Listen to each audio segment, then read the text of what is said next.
Good morning, good morning, good morning.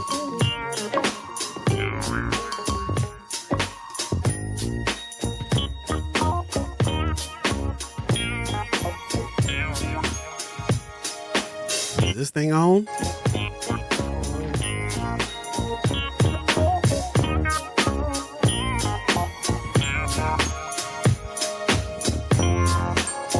Check 1 2 1 2. Check. 1 2 1 2. All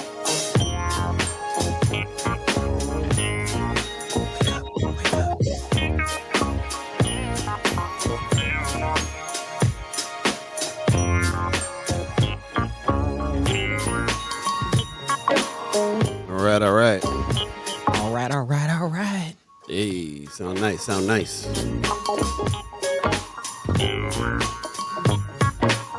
Coming through like butter, baby.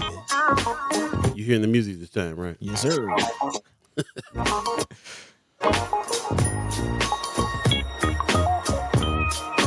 See my head noggin. Body moving. Very true, very true. Get your body moving.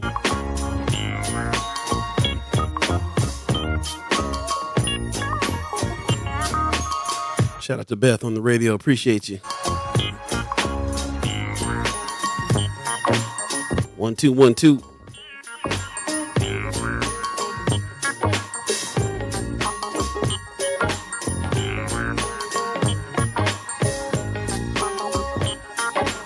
All right.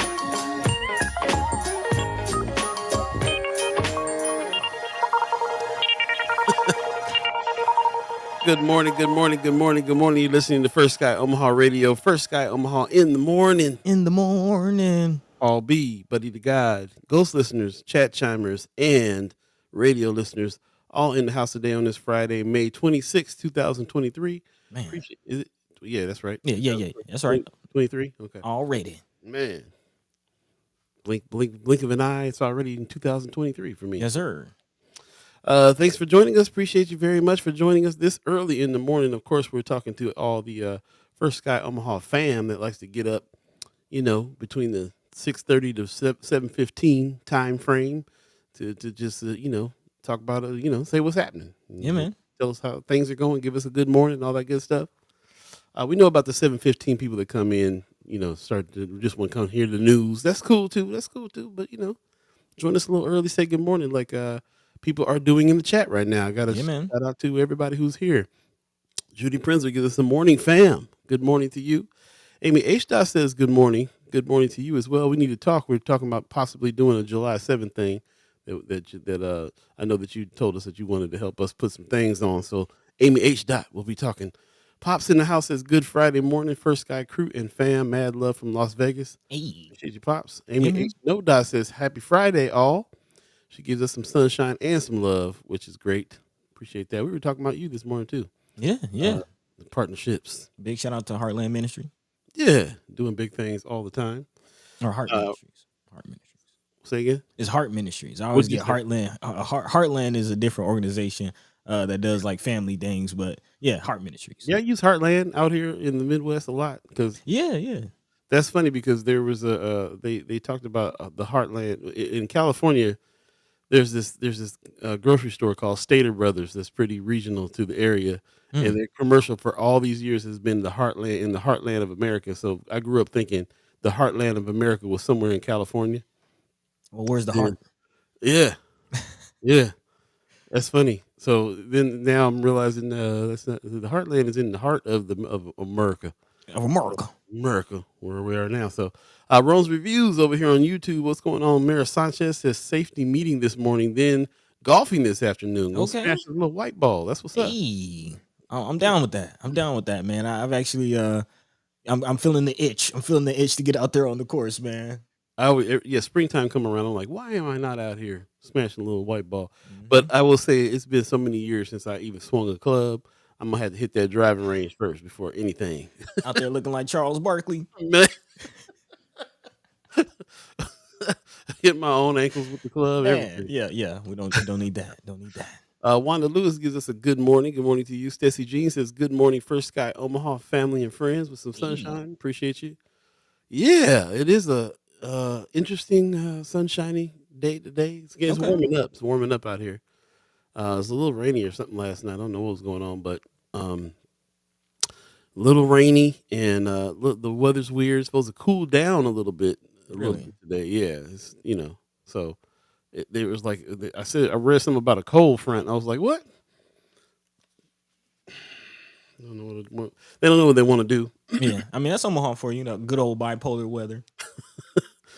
Yeah, yeah. It's funny. Cheryl Phillips gives us a good morning with some sunshine. Appreciate you. Good morning to you as well. If you're over on Facebook or YouTube, do us a favor, share the show on your page, and so we get as many people talking today as we can. It's Friday, May 26, 2023. You know what that means. We'll be talking to brothers Senators Terrell McKinney and Justin Wayne today, and they're going to be talking about the wrapping up of this session because it's happening very, very soon. Yeah. The clock is ticking, man. The clock is ticking. A few final efforts, a final pushes, if you will. So we'll definitely be talking about that. Definitely looking forward to speaking to the senators, kind of see what's going on. But also speaking of what's going on, I didn't get any answers, but I do think it's Memorial Day weekend this weekend. If you Is have it? anything going on, let us know. Is it Memorial Day weekend? I'm thinking. I think so. Yeah, I think it is. Yeah, I heard a few people say they were going to go out of town or do something or whatever. Speaking Um, out of town, Chrissy said she's down here in GA with me. Okay. oh, okay, that's what's up. Yeah, it has been a little brisk. She says it's only 66 here today. Yes, it's been a little cool. It's actually been pretty rainy all week. I've been trying to actually wait to cut my grass, but yeah, I'm gonna have to just might try to get it done this weekend. Yeah, okay. So cool in Atlanta. All right. Well, for Uh, now, Miss, kind of Mer- heats up. right, Miss Erica Phelps says good morning. Also, Gwen Easter gives us a good morning. Appreciate that. What you doing down there, Christy? What's Yeah, happening? yeah. What's happening down in GA right now?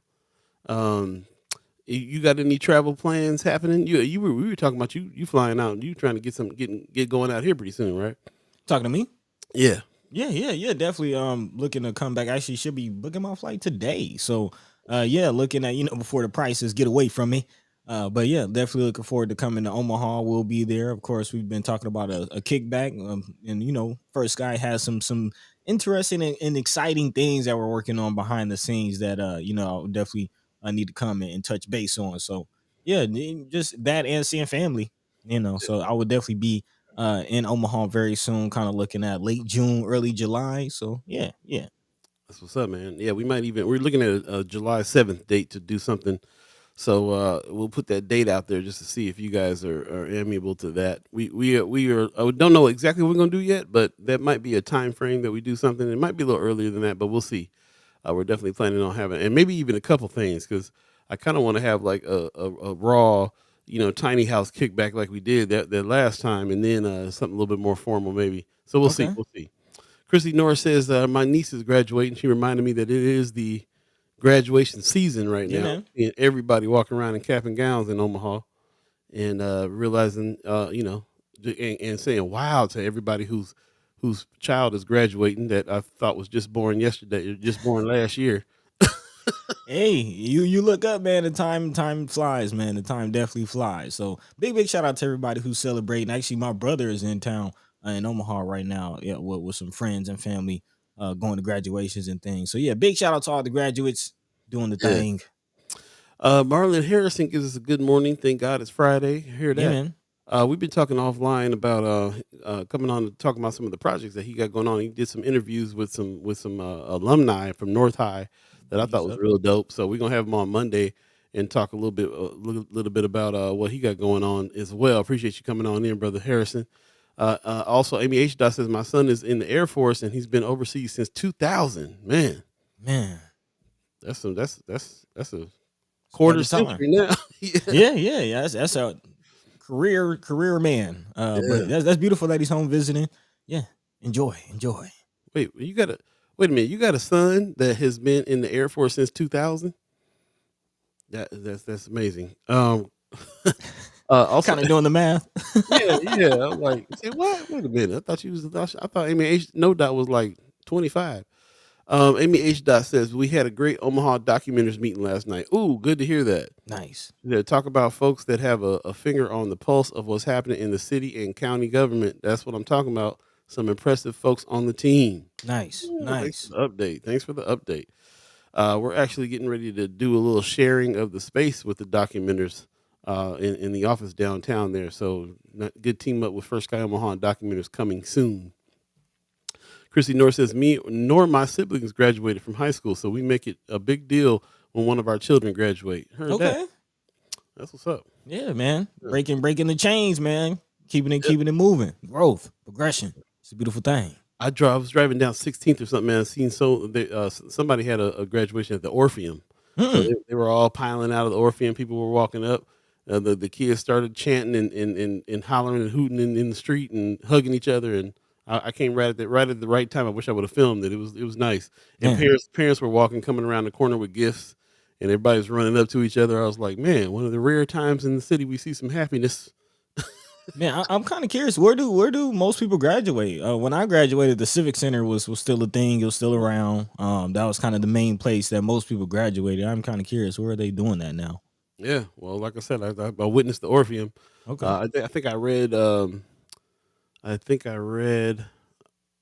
no, that was something else. I thought I knew about another public air space like that there were some graduations at. Can't think of what it was now.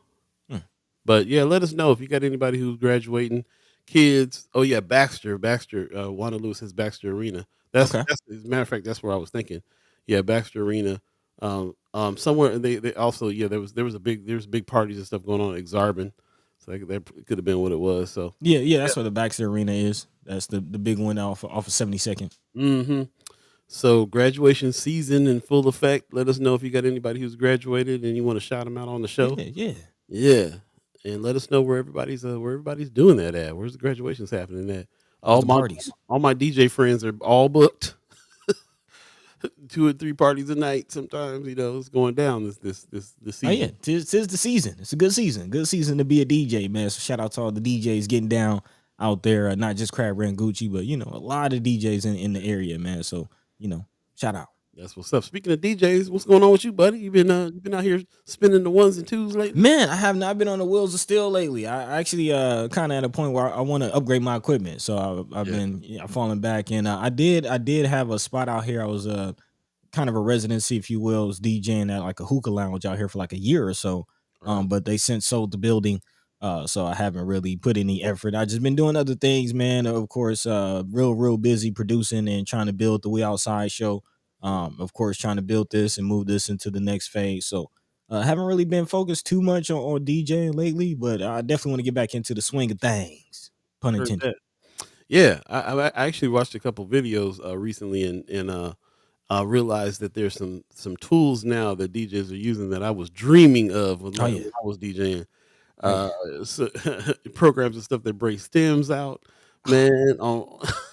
I was like, instrumentals and acapellas for everything now, pretty much everything, anything and everything, and it's I've used that to make some beats. Yeah, it's quite intuitive, man. Shout out to Serato for breaking that out, and pretty excited about that. Most def. Mayor Sanchez says I'm heading to Wilmington, North Kakalaka, end of June 22nd through the 26th. Okay.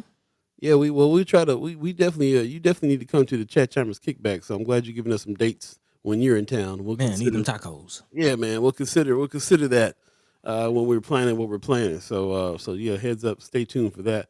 It's 7:14 right now. If you believe in the concept of time, buddy, what's some of the things we're going to be talking about today before we get this show started?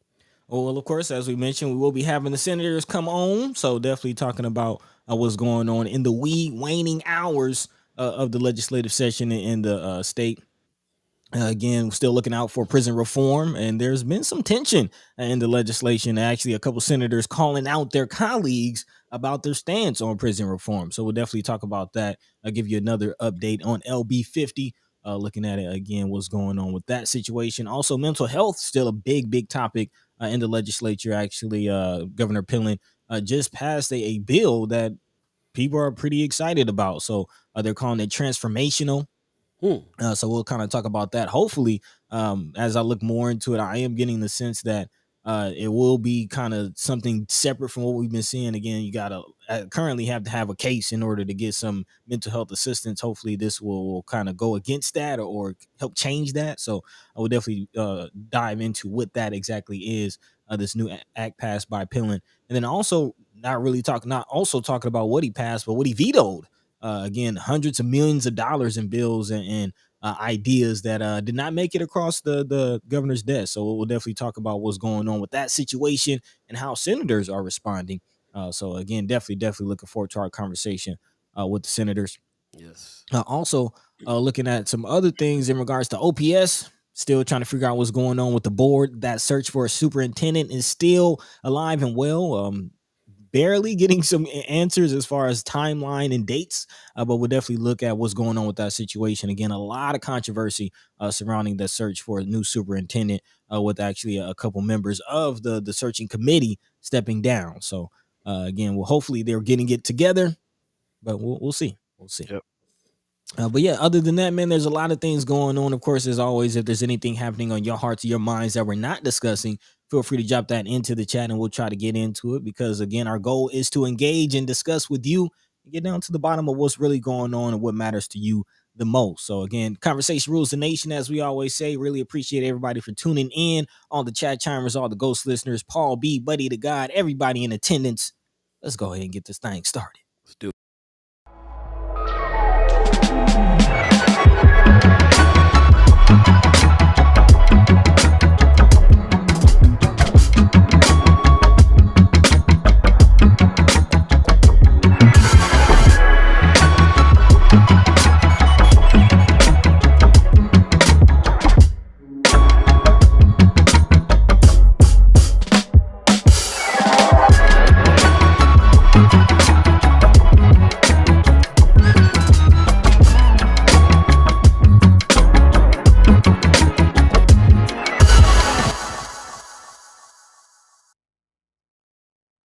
Good morning, good morning, good morning. What up, what up? This is First Sky Omaha Radio, First Sky Omaha in the morning. In the morning. Paul B, the Dove, Buddi3 Da Gawd, Hey. chat chimers, ghost listeners, radio listeners. Thanks for joining us. Shout out to the 630 crew for checking out the mix this morning and give me some feedback. Appreciate you, Beth. I'm glad that you liked the mix this morning. You can definitely go to firstskyOmaha.com, hit the listen button, or if you have Amazon Alexa, you can also ask your Alexa to play First Sky Omaha Radio, and you will be getting down with us 24/7 celebration of black music over there, and some shows and some things to come. We're building that out as well. So definitely tune in to that, and also be on the lookout for our new website that's going to drop pretty soon as well. So lots of growth and things coming up with us, and it's all thanks to you. And this show morphing into what it did. It started off kind of a radio morning show format. We was even given the weather and the traffic in the beginning of First Sky Omaha in the morning, and it has morphed into basically round table of discussion with very intelligent and intuitive and engaged individuals in our neighborhoods, and that is you, the chat chimers, and you, the ghost listeners. Appreciate everybody that's here to have this conversation. Do us a favor, tell a friend, tell a friend, tell a friend, share the show so we can get as many people out here as we can to talk about everything that's going on. Really appreciate that very much. Gwen Easter is shouting out the 2023 graduates of Solomon. Okay, Karis Cayenne. Okay. Not familiar. But shout out to all the graduates of 2023. It is graduation season right now. Let us know if there's any other shout outs that you would like us to do, and people that you got in your family that is coming in town or leaving town or graduating and going to college or graduating and staying in town, whatever's going on. Let us know what some of these graduating students are talking about doing with their lives right now. I'd love to hear that. Yeah. And if anybody got any family members that are graduating that were in school and studying journalism, let us know. We're on the lookout. We're on the lookout for some young talent. Man, definitely. Actually, speaking of young talent, we have some article feature from a high school student at Central. So definitely, we're looking for some young talent. Shout out to all the young journalists, aspiring storytellers out there. Yes, man. It's very important for us to have representation in our neighborhoods, and who better to tap into that than a youth with talent for writing and storytelling, and they'll want to be here, and care about their environment, their areas, their neighborhoods. Man, get them early. Go hit the neighborhood associations, jot down the stories, take their phones out and record oral histories from the elders in their lives.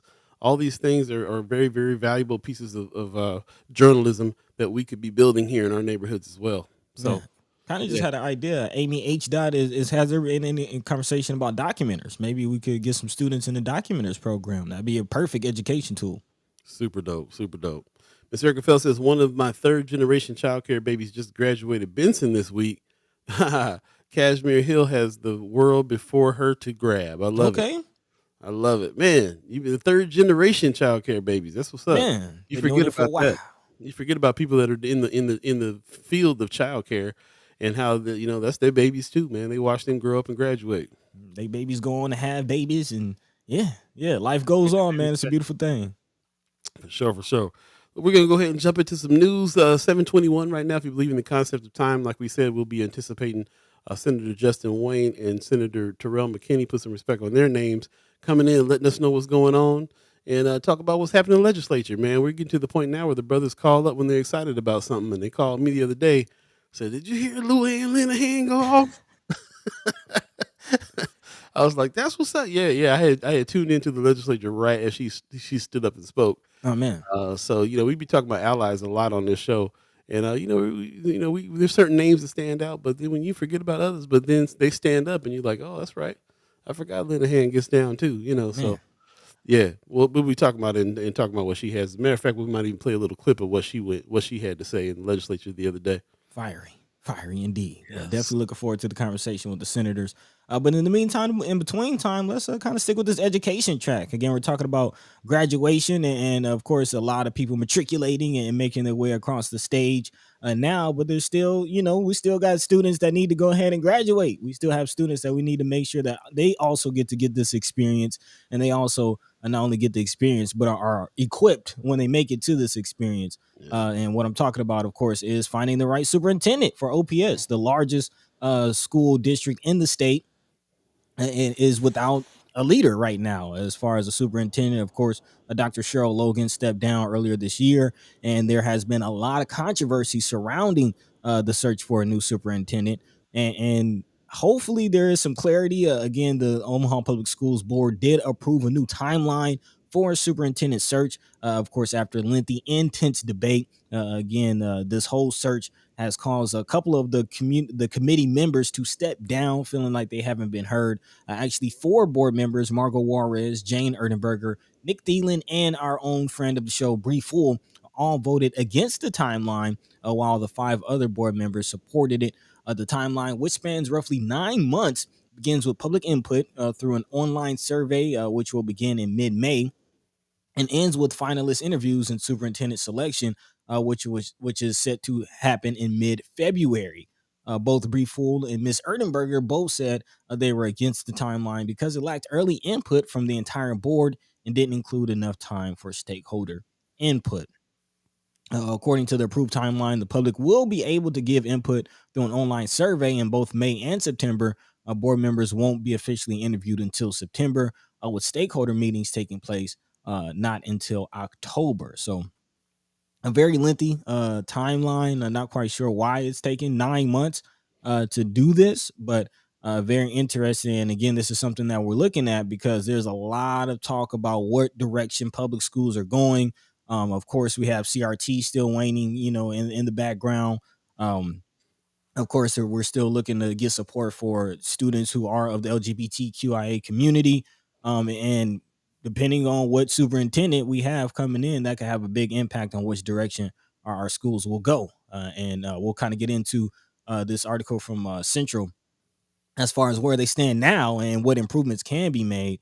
But right now, just kind of looking at, again, the dysfunction seemingly from our board. Brianna Full reached out to us last week and wanted to come on and give us some updates on that, and then something came up for her last Monday, so we'll get her again in on Monday and try to give us some updates and insights on what we're reading here, what we're seeing, and what the hold up is, and hear from her perspective as well. We've reached out to Ricky Smith a few times about him coming on, and dropped some emails in his official and so on and so forth. So haven't heard back from him yet. But I imagine they're all embroiled in what's going on here right now, and pretty busy. But we'll see if he can try to break off 15, 20 minutes to come talk to us and answer some of the questions that we have as well. We'll keep on trying to get him on the show before the end of the season, And yeah, I'm anxious to hear what Miss Full has to say on Monday about what's going on here. Yeah, So, yeah. In regards to Miss Fool's, response to the timeline, Brother Smith is quoted in this article from Omaha World Herald saying that the timeline is simply a draft, and that if the board wants to have more input, it can be changed. Of course, the rest of the timeline does also explain that there is a interim superintendent, so the job isn't necessarily vacant at this point. Matt Ray is currently serving as interim superintendent, and he will lead the district for the remainder of the school year, actually the entire 23-24 school year, with the next superintendent starting in the 24-25 school year. So it will still be about a year or so before we see whoever is chosen through this process actually fulfill the position. But again, a lot of things at stake with our schools. Of course, private schools and funding, a big issue, hmm and what is going to happen with our schools. I mean, I think we should all, even if we don't have students, if we don't have children in our home that are students, I think we've all talked about it enough to understand the role that the schools play and the impact that they have on all of us. big time, man, big time. Brother Marlon Harrison in the chat says, "I know a lot of the debate has been around rather the next superintendent about whether the next superintendent should be local or from out of state." That's interesting. I'd like to hear a little bit more about that discussion, that debate. Hmm. Remind me to ask Miss Full about that on Monday if we can get her on. But yeah, that's interesting. That's an interesting question because I remember when Dr. Cheryl Logan came on, she was from out of state, and that was kind of a thing that people talked about. Uh, it's I think it's imperative for organizations to do national search so we can get the best talent in the country for some of these positions. But yes, I mean, how much state does a person have? They're not from the area if they hadn't Mm. gone through that particular school. So yeah, lots of debate on that. Let us know where you stand on that debate. Should the superintendent be somebody from that's local, or should we be looking for the best talent in the country in order to run our schools? And that could be from anywhere in the country. What do you think about that? Kimber Snipes gives us a good morning, y'all. What's happening? Good morning to you. Also, in the chat, Wanda Lewis says the next graduate from my immediate family will be in 2037. Man. This you talking about some babies that you got going on there. So, um, but it just reminds me of like we still got people even if we're talking about grandbabies, there's still people in our family that have to go through. This is graduation season, but there's still people in school Hmm. and have to deal with what's going on in the politics of OPS, the politics of what's happening in how it affects the school, the decisions that are made, and so on and so forth. Um, it's tough. So it's a constant fight. Kimber Snipe says, "I don't care where they're from. Can they dedicate themselves to our babies and do the job?" Right. I'm leaning Right. towards that. Right. Because one of the big things that I'm realizing is, in all these conversations, what about the students? What are they saying? How do they feel? And the reality is the students aren't feeling heard, and that has an impact. I mean, shout out to our partners, Bridget Fogarty at The Reader, who's done, studies about the brain drain and about the inability of the state to maintain talent. And a big part of that is, again, the feeling that we're not being heard, whether you're in a minority group, a quote unquote person of color, if you're in the part of the LGBTQIA, whatever it is, that's part of the reason why I went to Florida. And I know a lot of talented people who left the state because they did not feel heard or did not feel like the opportunities were there. And if we want to, push the state to where we know it can be, then we have to make sure that those coming out of high school are staying and have jobs and have opportunity, or else we're going to be stuck where we are. So big shout out to the students. I actually want to kind of dive into this article Mhm. by Jane McGill, who's a student journalist at Central High, and she recently wrote an article, "The Honors Gap: How Central's Advanced Classes Perpetuate Inequality Among Students." And again, talking about students that are falling through the crack. Actually, this reminds me of a conversation that Paul and I had with a few student activists a couple years ago, when we had the roundtable and students were trying to fight to have their heritage and their culture more expressed in schools. And again, this article, which was actually published on May 22nd, so very recently, kind of speaks towards that, as far as just the lack of um, It's representation, really. yeah, acknowledgement, representation, all of that. The article starts: the first time Betsy Adair Hernandez traveled between worlds was when she stepped into honors chemistry after taking remote classes her entire freshman year. Again, going back to 2020 when a lot of students weren't in class. She entered her sophomore year accelerated science class on her first day in person. It was very shocking to me just because if you look at the school, you see more people of color. But when you go to the honors classes, it's very different. So again, um, a lot of students of color falling through the cracks. A lot of actually that we've talked about at Omaha North, attendance being an issue, and this is a big part of it. Why go to school if the classes aren't teaching me anything? I don't see myself in the culture. Kind of going back to the Tupac documentary that we're talking about when Tupac was 17, talking about being a latchkey kid. Again, all of these things are compounded, and the students see these. The students are aware of these, and it does not look good when the board, who is supposed to kind of direct and help support, make those changes, are dysfunctional. Yeah, so one thing about this debate, this argument that we don't speak a lot about because we're on this top level, board level politics. Who's going to be the superintendent of the whole thing?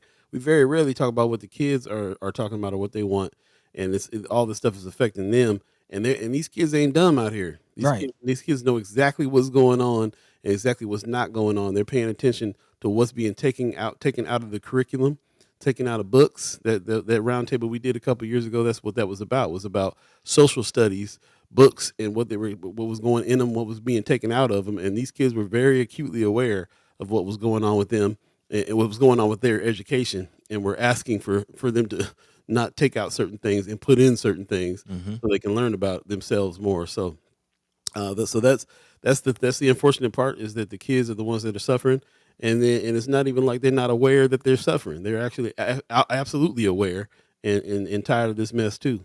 So interesting stuff. Marianne Williams in the chat. Good morning. She says historically honors classes were used to legally segregate after Brown versus Board.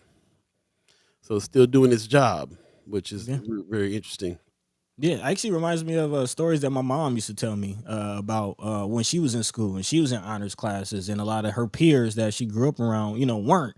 And she was actually kind of ashamed to let them know that she was in honors classes. Yeah. She actually rather she tells me that she actually rather them think that she was in like remedial classes and special needs classes, because of just the stigma and the separation and people get to treat other students like, oh, you think you're better than me. And there's a lot of dynamics that kind of play out just in the social, economics of the schools. Yeah, I mean it's easy to see. We've all experienced that. We've all been in schools, and there's been programs like that forever. So they try to act like the special and the smart kids are usually a whole class full of white kids. And if that's the case, then they throw one black kid in there, then the black kid is like feeling the pressure from everyone all around because of that. So what is it saying about your blackness if you're in this special smart class for white kids? You know what I'm saying? Like, so yeah, So you're smart for a black kid type that deal. part too, on that side of it too. Yeah, for sure. Then they step out and like you were explaining, get around the black students, and they're, oh, you better than me.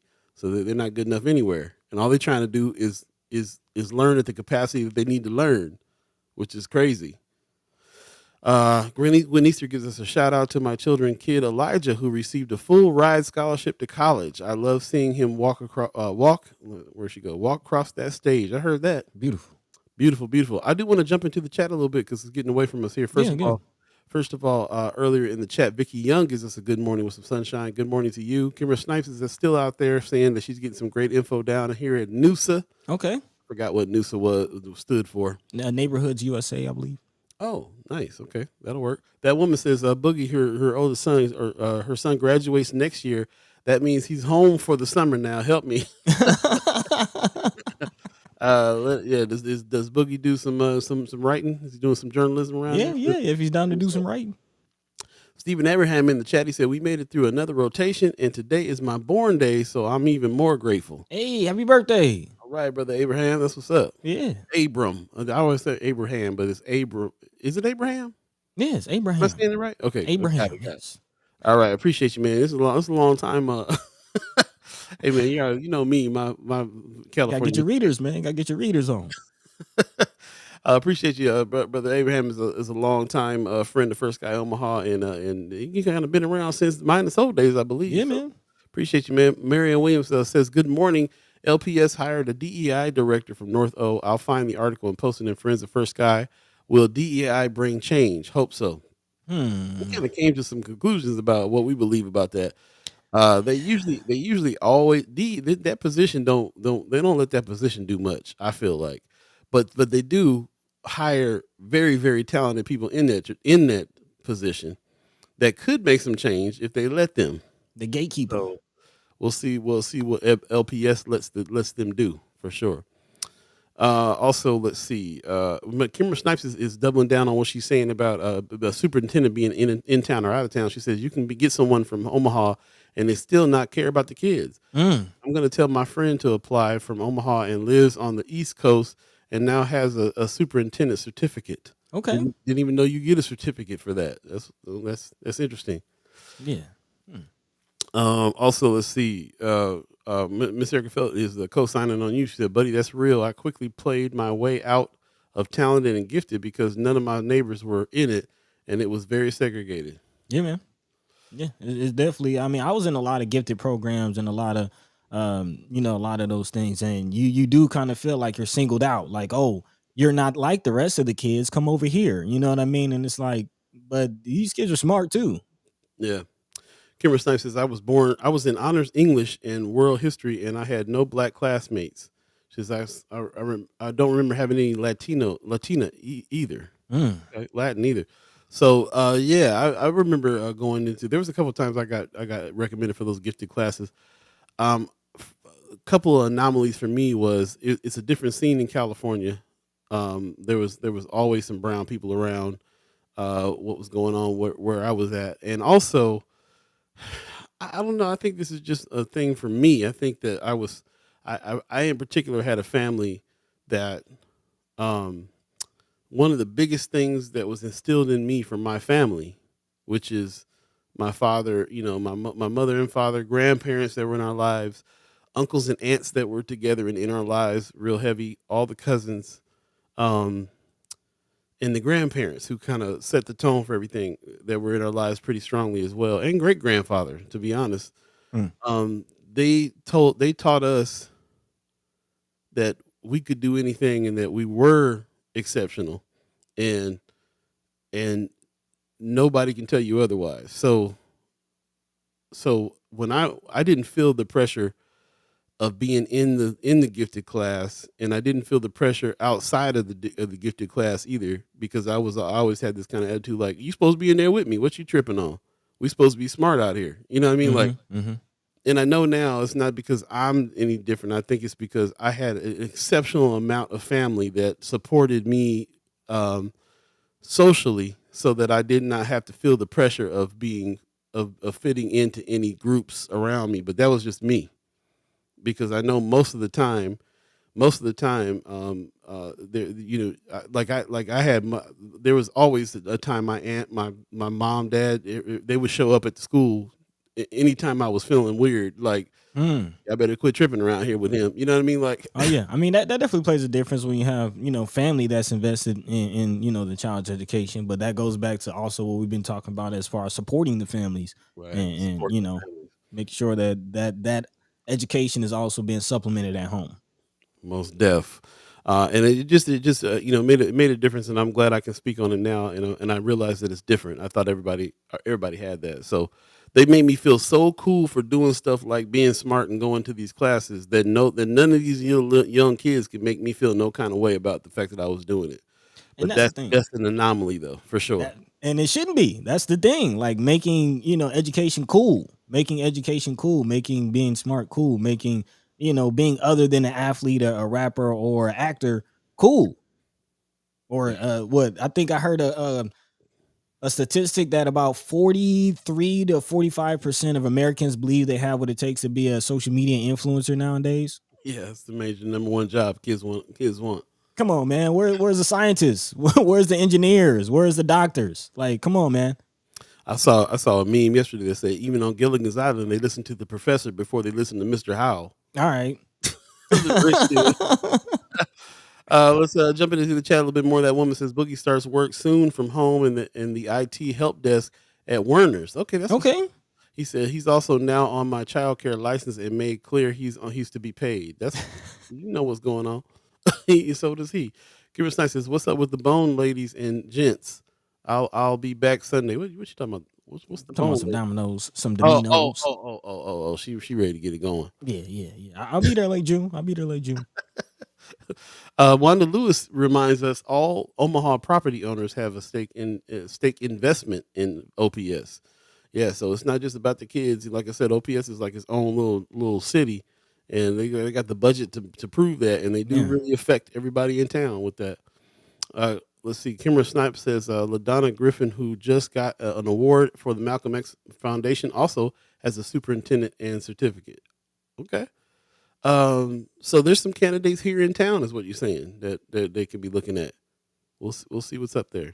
Yeah, I mean, I personally kind of feel like the people can benefit from somebody local, but like you said, as long as it's somebody who really at the end of the day cares about the kids and wants to do the job, um, then then let's make it happen. Let's make it happen. Most def, man. Most def. Yeah, I agree. Kimber Snipe says that's a blessing, Paul. I definitely feel that way too. Like I feel very very blessed by with the family that I have for that, and I find myself putting things like this together in order to be that too. Like maybe First Sky Omaha can make kids feel like being a journalist is cool. It don't matter what they're saying about you in school. We can create some environment around people that will make them feel supported when they want to. I mean, especially when it comes to that education part. Like everybody just wants to learn at the capacity that they can learn. Mm-hmm. If it's a bigger capacity, a faster capacity, then they should have the opportunity to be able to engage so they can get to where they want to get to. So anyway, that's just kind of my soapbox on it. But I appreciate everybody's comments, and I feel like we're all on the same page a lot about what it is that we want to try to get people and get kids and protect kids and work with kids for. And most people got kids and grandkids that Yeah. are in this system that is really really going for it. So And also, kind of going back to the workforce development issue. Of course, mm, we've been talking about LB 1024, trying to build jobs, trying to find a workforce, trying to find people who are educated and ready and equipped to do the jobs. And I feel like we should definitely, if we're business owners, a lot of our business owners out there should really think about our high school students. What are they doing? Especially those. Not everybody's going to go to college, and we'll get into this whole student loan forgiveness situation, but depending on what goes down with that, most people probably won't even be able to afford college, or will be at least wise enough to try to dodge that crippling debt. So, what other job opportunities and what other routes will be available when these students graduate from college? And I feel like, again, if we start thinking differently about how we as a community look at our schools, there should be no reason why there aren't more programs and more feeder situations for a workforce just directly out of high school. so true, so true. 7:43 right now. If you believe in the concept of time, we definitely will continue this conversation. This is an evergreen topic for us. We'll keep talking about it. Please keep on putting in your thoughts about this subject as well, and what it is that we can do. And we'll keep on trying to reach out to Brother Ricky Smith, and we'll, like I said, we'll have Brianna Full on Monday if possible, if she can make it on Monday, to give us some updates of what's going on in that room. We need to hear what's happening there. So Man, yeah, and find out what's really going on, what we can do to help. So I love that even in the chat, Cameron Snipes is throwing out some names even. So, yeah. we're trying to find some solutions to this for sure. Before the senators come on, I kind of wanted to play a little bit of a clip. Buddy, you up for us playing a clip real quick? On Yeah. Before we got the senators, we are making our way through the show. Again, a lot of things happening in the legislation, not just, of course, education conversations, but also prison reform and mental health. So, again, what's going on? Man, got a call from Senator Justin Wayne. Put some respect on his name. He was very excited about a ally, a colleague in the legislature that spoke up and was able to speak some of his frustrations. I can't wait to talk to him about this too. But in the meantime, between time, let's hear what Senator Ann Linehan had to say about LB 50 and the fact that they hadn't even debated at all. LB 50, brother Senator Justin Wayne and them came in and had talked to everybody, including the governor. Everybody was on board. They get into the legislature, and all of a sudden, everybody got some caveats. Everybody's changing their mind. Very frustrating situation, and you can hear the frustration on Senator Linehan's in her voice, check her out. Senator Linehan, you're recognized to speak. Thank you, Mr. President. I have been obviously very concerned about this vote and the last vote and these bills and coming to the end, but everything that Senator McKinney and Senator Wayne have said is absolutely what I have witnessed. We had what everybody thought was an agreement with a couple of issues. On last Thursday, it was in the paper. It's in the paper over the weekend. Senator Wayne had his picture in the paper. There were all kinds of quotes. Nobody picked up the phone and said to me that Senator Wayne was wrong. And then we roll in here. What is it, Wednesday? We came back Monday. We roll in here and then, oh, well, changing. And then I start calling people. And I go out here on the south side and I ask some very direct questions. Was this agreed to or offered last week? Well, yeah, but we changed our mind.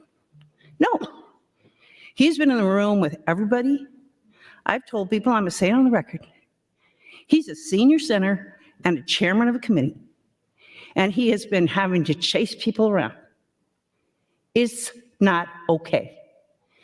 We talk about the institution. This is one time where we needed to take care of the institution. Respect for the chairman. When you have a disagreement with the governor, it's been my experience, it's not a chairman of revenue, you usually get invited to the governor's office and you have a conversation with the governor, which I believe happened this morning. I was told by people in the governor's office, I was told by Senator Wayne, and I was told by Senator Brandt, this is what happened this morning. We're okay.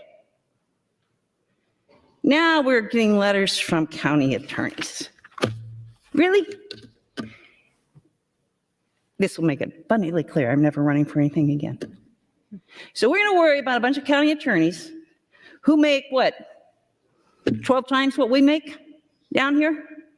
10 times? 100,000 a year? Plus benefits? Plus county retirement? If they want to tell us what to do, they ought to come hand in those credentials and come down here and be a state senator. Why? Because they want their jobs to be easier? That's not our job to make the county attorney's jobs easy.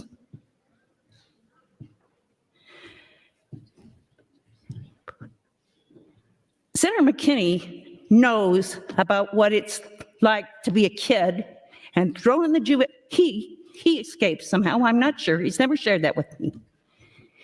How kids get thrown in the juvenile justice system when they're barely teenagers and they never get out of the rut. And then we put them in jail for 20 years or 10 years or whatever, and we're afraid to just try a little bit that keep people from going back to jail.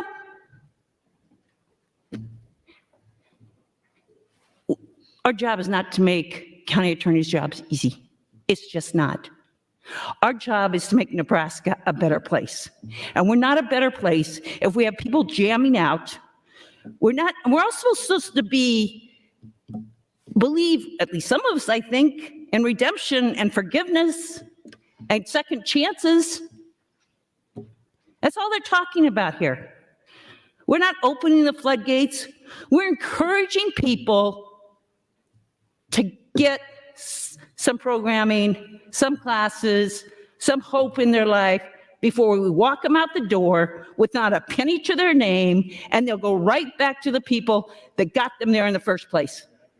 Thank you, Mr. President. There you go. There you go, ladies and gentlemen. Yeah, that's what an ally sounds like right there. Understanding what that bill is about, understanding Brother Wayne's position and all the work that he had to do to get things going, and expressing frustration at the fact that they had talked about all these things already, and people were on board already, and then kind of went behind the scenes and blah blah blah. So anyway, without further ado, ladies and gentlemen, Brother Senator Justin Wayne in the house. Good morning to you, bro. How you doing, man? Doing all right. How about you? Man, suited up today too. Yeah. Here Looking you clean, go, brother. man. Looking clean. I got a trial at 10 o'clock. So Okay. yeah, that's my regular job. So I got a trial in Sarpy County.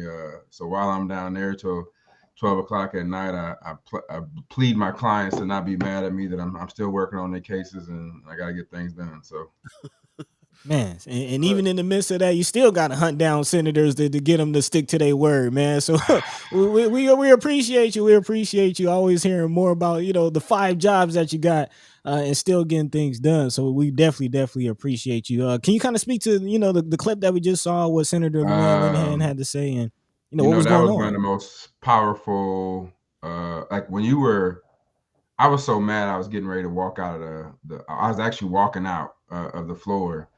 I didn't know she was in the queue. And then I heard her get up and start speaking. And if you can tell, like the crackling in her voice, she's very upset and a very emotional. And literally everybody in the chamber was looking at her and listening to her. Some of our most conservative colleagues. And that's what happened. I had dropped off my kids at school and to grandma's, and then I was heading down there. I got there about 9:30.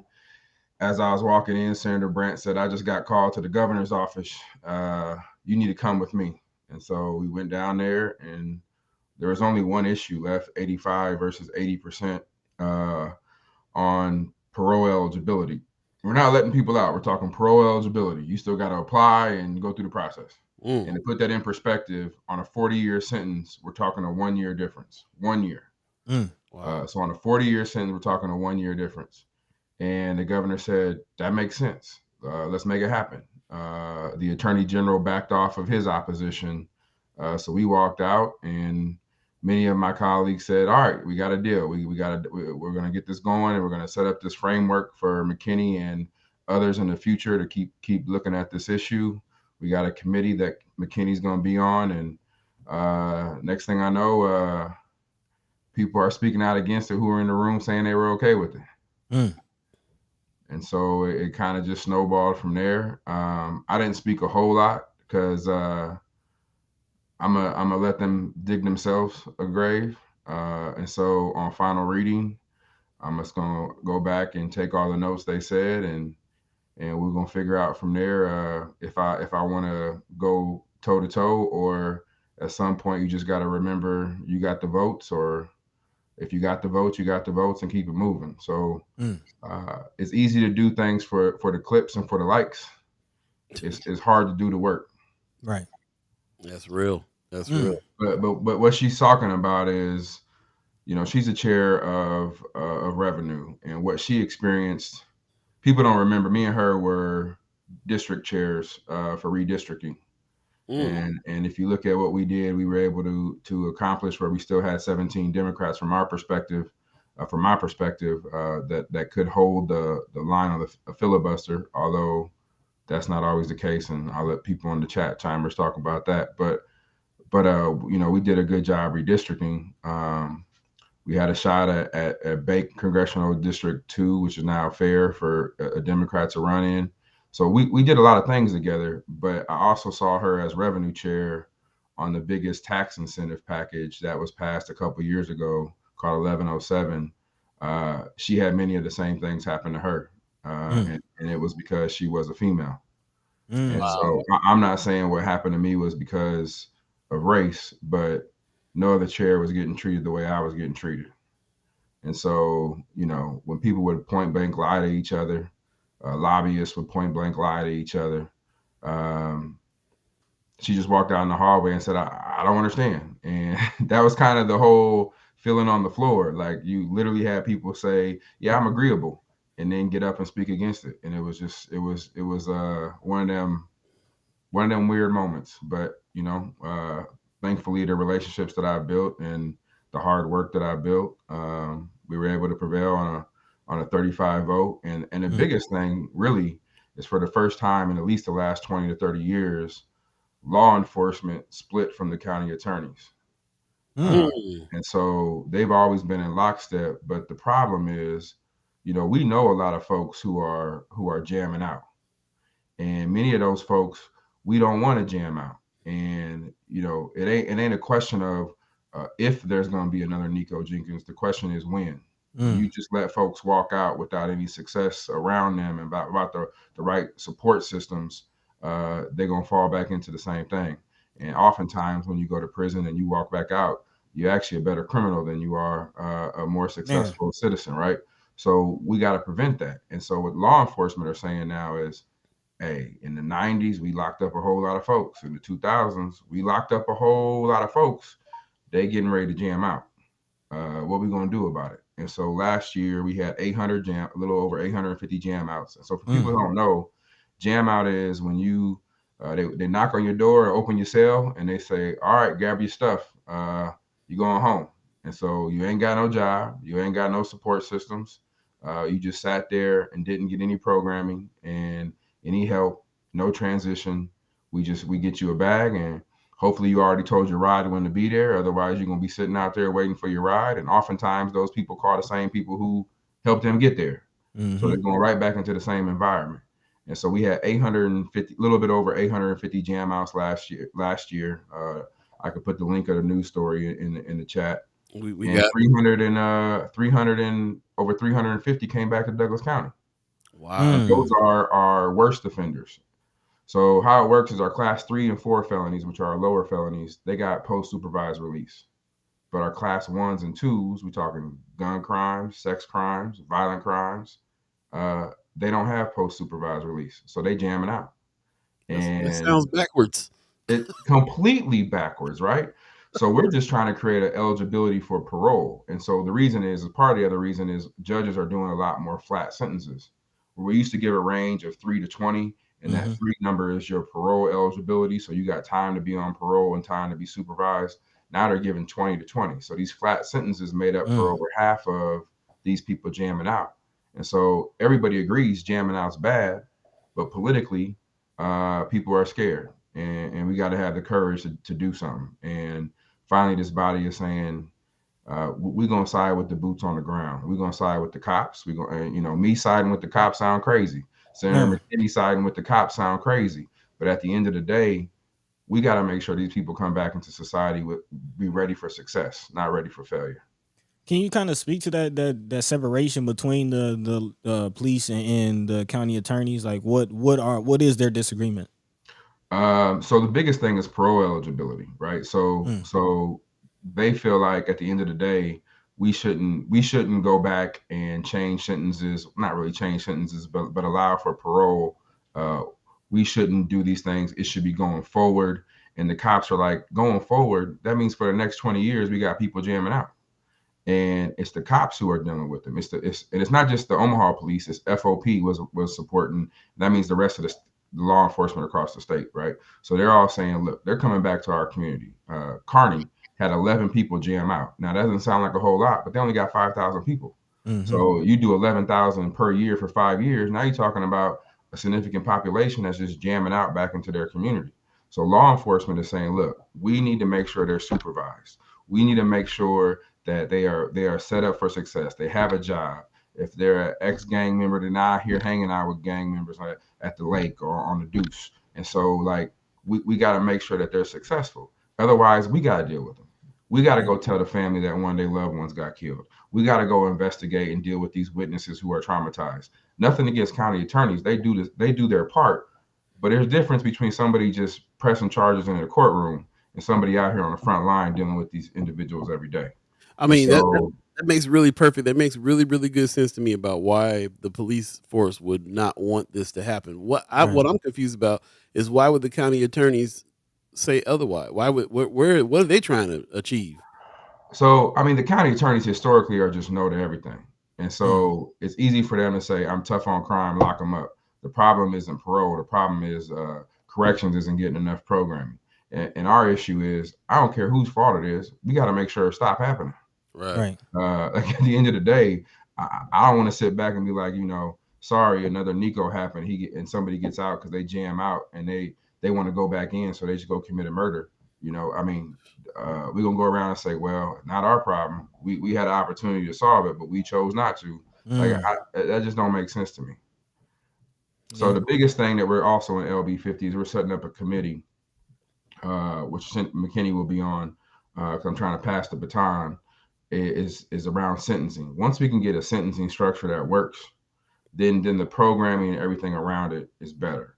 I mean, we got sentencing ranges from 0 to 50. We got sentencing ranges from 0 to 20. Like you think about that, it don't make sense. And then we got this good time that isn't earned but automatic, but then can be taken away. It's not mandatory, but it can be taken away. So, you know, as a victim and as a prosecutor and as law enforcement, everybody in the system, even the defense attorneys, when the judge says, all right, you got 6 to 30, you know, you look at your client and you like, okay, it's not really 6, but it could be 30. It depends on your good time. If it's taken away, depends on your, like, there's all these factors, and most of the other states are getting away from that, saying, let's be transparent. If you got a 10, you got a 10.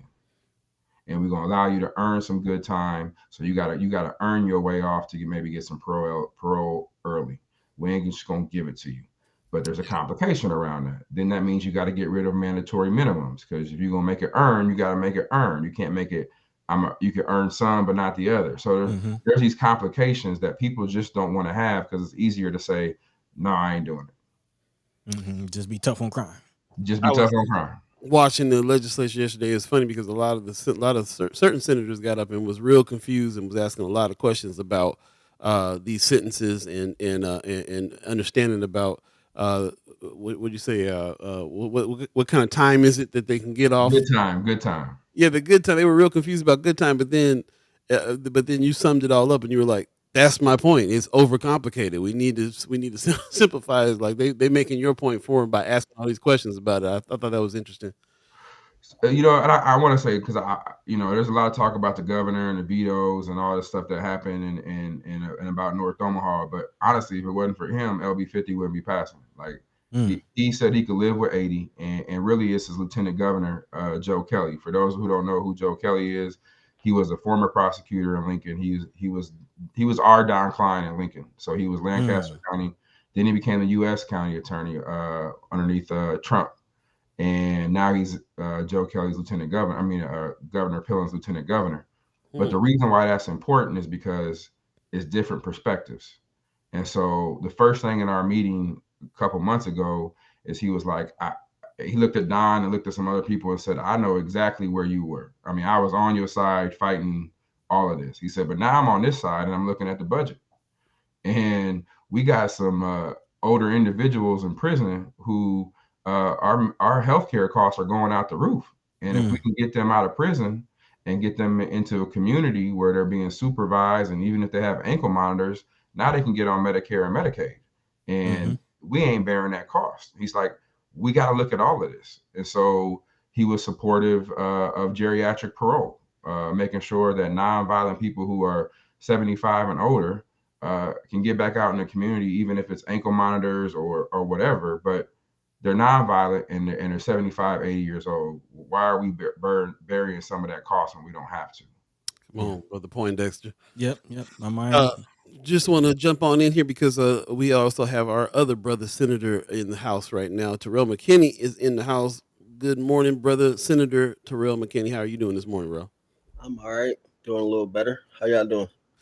Hanging in there, man. Hanging in there. I wasn't sure you was gonna make it, man. Terrell was so stressed out, he went home early. Man, can you kind of speak to that? And we kind of got Brother Wayne's take on what happened yesterday, what went down. Can you kind of explain your take on it? It's just been a long week, man.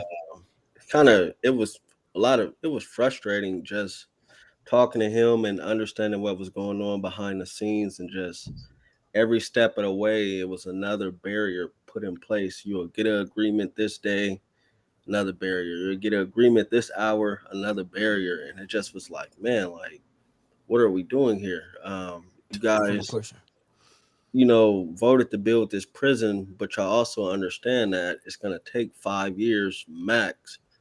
And we still got this overcrowding issue. And then we also got this jam out issue. And we have to do something around some policy changes. Y'all just can't sit and say no. Like, it doesn't, you can't stand up and tell me you're a fiscal conservative and you're saying no to trying to do anything. It just didn't make sense. I heard somebody stand up and say, we don't really have an overcrowding issue. Our jails are just not big enough. So What? Look, she said we can build 4 or 5 prisons. I said, wow. I mean, and this is kind of the leverage we had in this negotiations, is because we understood the numbers, and that's the key is you got to understand the numbers, and the numbers don't lie. In 2028, when all of these great tax packages we pass go through, we're at a negative right now with the state's economy, with the state's budget. And so if that prison costs another 300-400 million to build an addition or a new one, we ain't got the money. We rolling the dice right now on all these tax breaks that we hope to drive in enough business. But when you pass bills like 574 and these social issues, you got young folks who are leaving. So we taking a big gamble right now on billions and billions of dollars of tax cuts and hoping that everything works out. But the way our economy is projected right now, 2028, prison's going to be done, taxes are going to be fully implemented. I guarantee you right now they're going to come back and ask for $100 million to renovate NSP because they got to keep space going.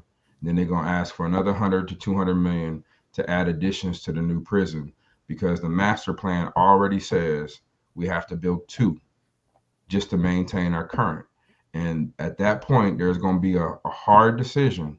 Are they going to get rid of some of these tax breaks, or are they going to cut provider rates? Are they going to cut Medicaid? What are they going to cut to build this prison if we don't change this trajectory? And it isn't like, and here's the crazy part. We have right now over 1,100 people who are over past their parole eligibility date. Some of that's probably legit, but let's just say it's 10%. That's 100 people we can get out right now. But we have right now over 800 people in community corrections. So by corrections Department of Corrections' own definition, they should be out in the community by community corrections. But we don't have the facilities, nor do we have the ability to do that, nor the wherewithal. We have the ability, we just don't want to. Right now, they can sign contracts with Black Men United. They can create halfway houses. They could do things right now to put 12 people in a building to make sure that we are transitioning them out, because by their own definition, they are community corrections. They should be out in the community, but we just don't do it. Wow. So, Go ahead. I'm just kind of curious as far as, because as you mentioned, they've already projected, they have the numbers crunched. They're seeing the projection of more inmates. It's been reported that more and more people, and I'm just kind of curious how much of that projection is factoring in recidivism. Like so right now we're doing about 31%, 31% on recidivism, which is high. We've had it drop down to 27. But part of it is that percentage has dropped or went up because of the number of jam outs and who's jamming out. Again, you're in 2015, we passed 605, which allowed for post-supervised release on our lower level felonies, class 3s and class 4s. And now who's jamming out are our most violent people. So that recidivism is going to go up if we don't have the supports around them. That's high, man. That's crazy. And what we're understanding about this jam out situation, like you said, it seems backwards.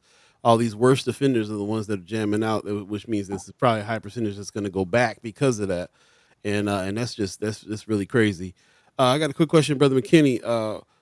Yesterday I heard something on the floor a couple times about, because we have this overcrowding situation going on, at some point they can come and just start releasing people.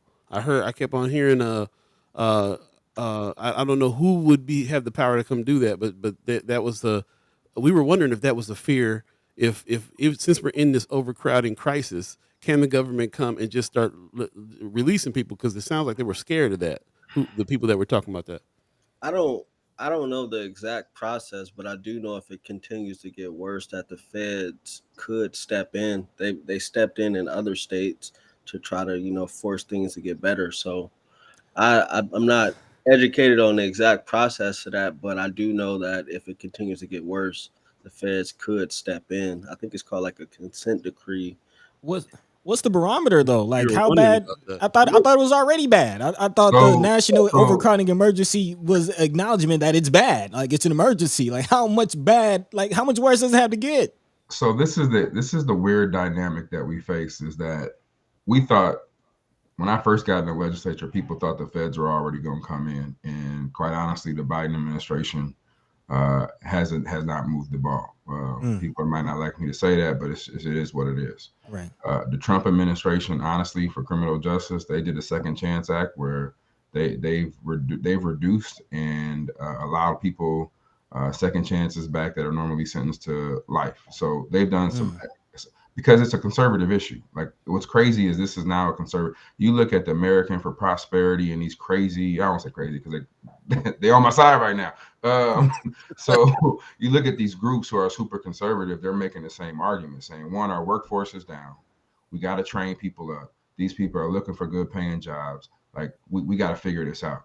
And that's a very conservative spot. If you think about Nebraska, we got 5,000 inmates, a little over 5,000. It costs us $52,000 a year. You're looking at over $260 million just to make it work. That's a lot of money. And so if we can reduce that recidivism, we can do some things. But here's the interesting part. You got the extremes on both sides, right? So you got the extremes of tough on crime.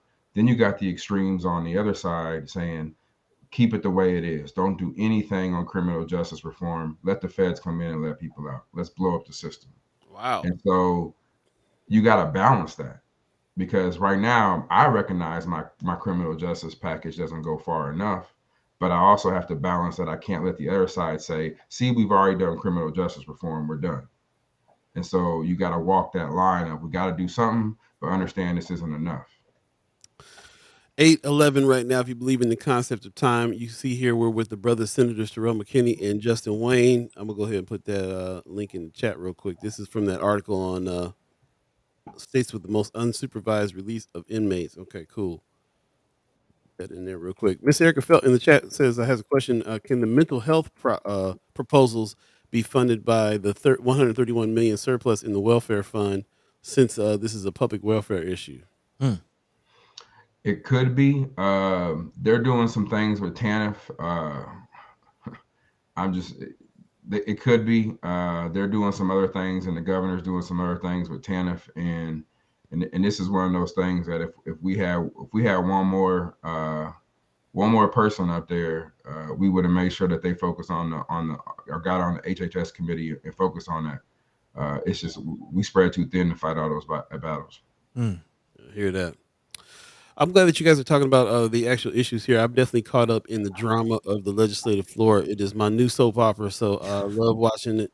And I gotta say, what happened yesterday, I can't express this enough. You guys did all this work behind the scenes to get people on board with things. You made concessions. You negotiated with people. You did all these things, even beyond your positions and so on and so forth. And you got everybody's word that they were gonna come on through. And then I saw senators get up, read letters from county attorneys, and do things that were absolutely opposite of what they probably said earlier that they were going to do.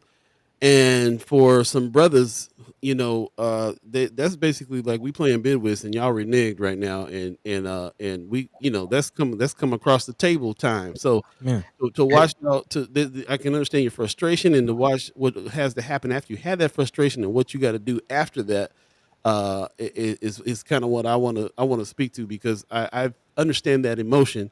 How do you, as in the positions that you guys are, deal with people like that without coming over the table? Like, you know what I'm saying? It's rough. I asked one senator who got up and read a letter, and then I asked him, so what do you oppose in this bill? Can you specifically tell me? And he couldn't answer the question. He was like, I'm not ready at this time. I'm not ready at this time to answer that question. I was like, they just stand up and read talking points and never read the bill or the amendments, and they just going off of what they're told. And I that's the frustrating part. It's like, I could respect it if you're coming from a genuine place. Right. And a lot of them, I don't be feeling like it's real. Yeah, I mean, but the thing to me is, like, earlier they were the ones that were saying, okay, yeah, we're good, we'll go ahead, and then they stood up and said something else. So you guys got it's so, I don't even know where to begin. You got me over here stuttering. I don't even know where to begin, because it isn't just getting support for the bill; it's placement on the agenda. Okay. So that night, I'm on the phone till 11:30 at night talking to law enforcement, trying to get this deal done. And I'm saying a deal, but we just trying to come to a compromise. Like, right. I don't think for a 10-year sentence, 1.5 years at 85% is enough to entice somebody to apply for parole and do programming. You Right. apply once, you get denied, you'll never get the second opportunity. That last 6 months, you're gonna say, I'm cool. So at least give them 2 opportunities to apply. So that's why I went with 80%. And so we kept going back and forth. But then McKinney calls me and says, look at the agenda. Opportunity scholarships is before 50. And I'm like, because everybody was afraid that me and McKinney might bail, and we're 32, 33. But then also the same day is the governor's vetoes. So now he might be vetoing some of the friendlies who might get mad and say, I don't care if the governor support this bill anyway. I ain't supporting it. He vetoed my project. And 3D so 3D all of chess, that, bro. all of that's coming out in the morning. And so I knew if we couldn't come to a compromise with the governor by 10 o'clock, it was all over with. And here on the backside of that, we ain't even talked about 531. That ain't coming up till next week. Wow. So how do you hold the line on that to make sure you ain't? So like I wanted to go off on folks, and there's many times, me McKinney and I had this conversation all the time. Hey man, turn off your light.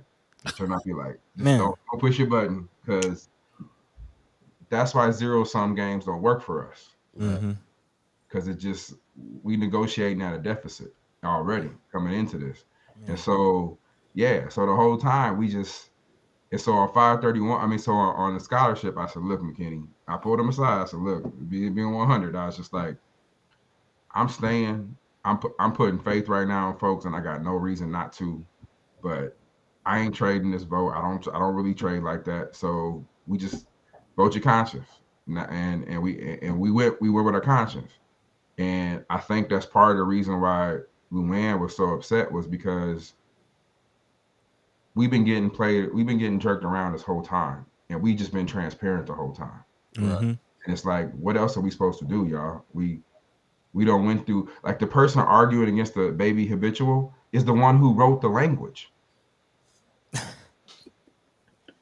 Wow.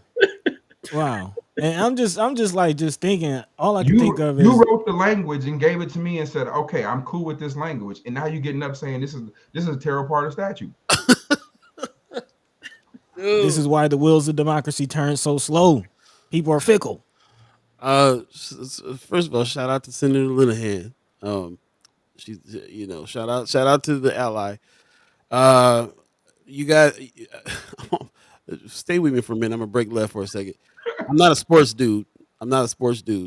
But I gotta say that I think it's because you guys are sports dudes that sports probably showed you how to suppress the emotion and still go with the plan and strategize in the moment and so on and so forth. I'm a musician, so I'd have turned the table over and walked out. Like, I didn't get the training that I probably should have got being in sports. You know what I'm saying? Like, I can see where every single day you guys got to be playing 3D chess in there and pushing down what it is you really feel like acting like and everything else. It's worth noting, because we are used to seeing, especially white folks, all the time, man, just like going off, man, just John McEnroe, and every time they get mad about something. You know what I'm saying? Like, we watch this kind of stuff happen all the time and don't really understand that if some of us is in there, we got to have the nuance, and we got to have the suppression of our emotions, and we got to have all these things just to operate and just to be able to get somewhere with stuff. So I can't stress it enough how impressed I am about you guys' demeanor and professionalism and everything. That we're again, here we are. Black folks got to be 3 times more professional than everybody else in the room. You know what I'm saying? Like, it's everything to roll call votes in what order. Like, if you look at the board, there's a number of Democrats on the reverse order, which starts with W, which is me, and then you go. So if you if you got a leadership Republican on your side, let's say the speaker on your side, you're gonna go regular order, because his name is Arch, and it's gonna signal to other Republicans he supports this bill. Wow. if you're a Dem and you trying to pull a couple Republicans over, that's what you do. If you're a Republican trying to pull some Dems over, you go reverse order because you got Wishart, Wayne, Vargas. Wow. And if you get one or two of them, the other Dems are like, oh, okay, well maybe it's cool. Like all of that is how we play down here, and that's why, like, politics. Just seeing somebody who is a Democrat or a Republican talking party talking points, that it don't work down here if you're trying to move the ball forward. You got to figure out all of these nuances on how to do it. And you know who taught me that? Taught me that was Republicans. John Moranti taught me that on my felon voting bill my first year.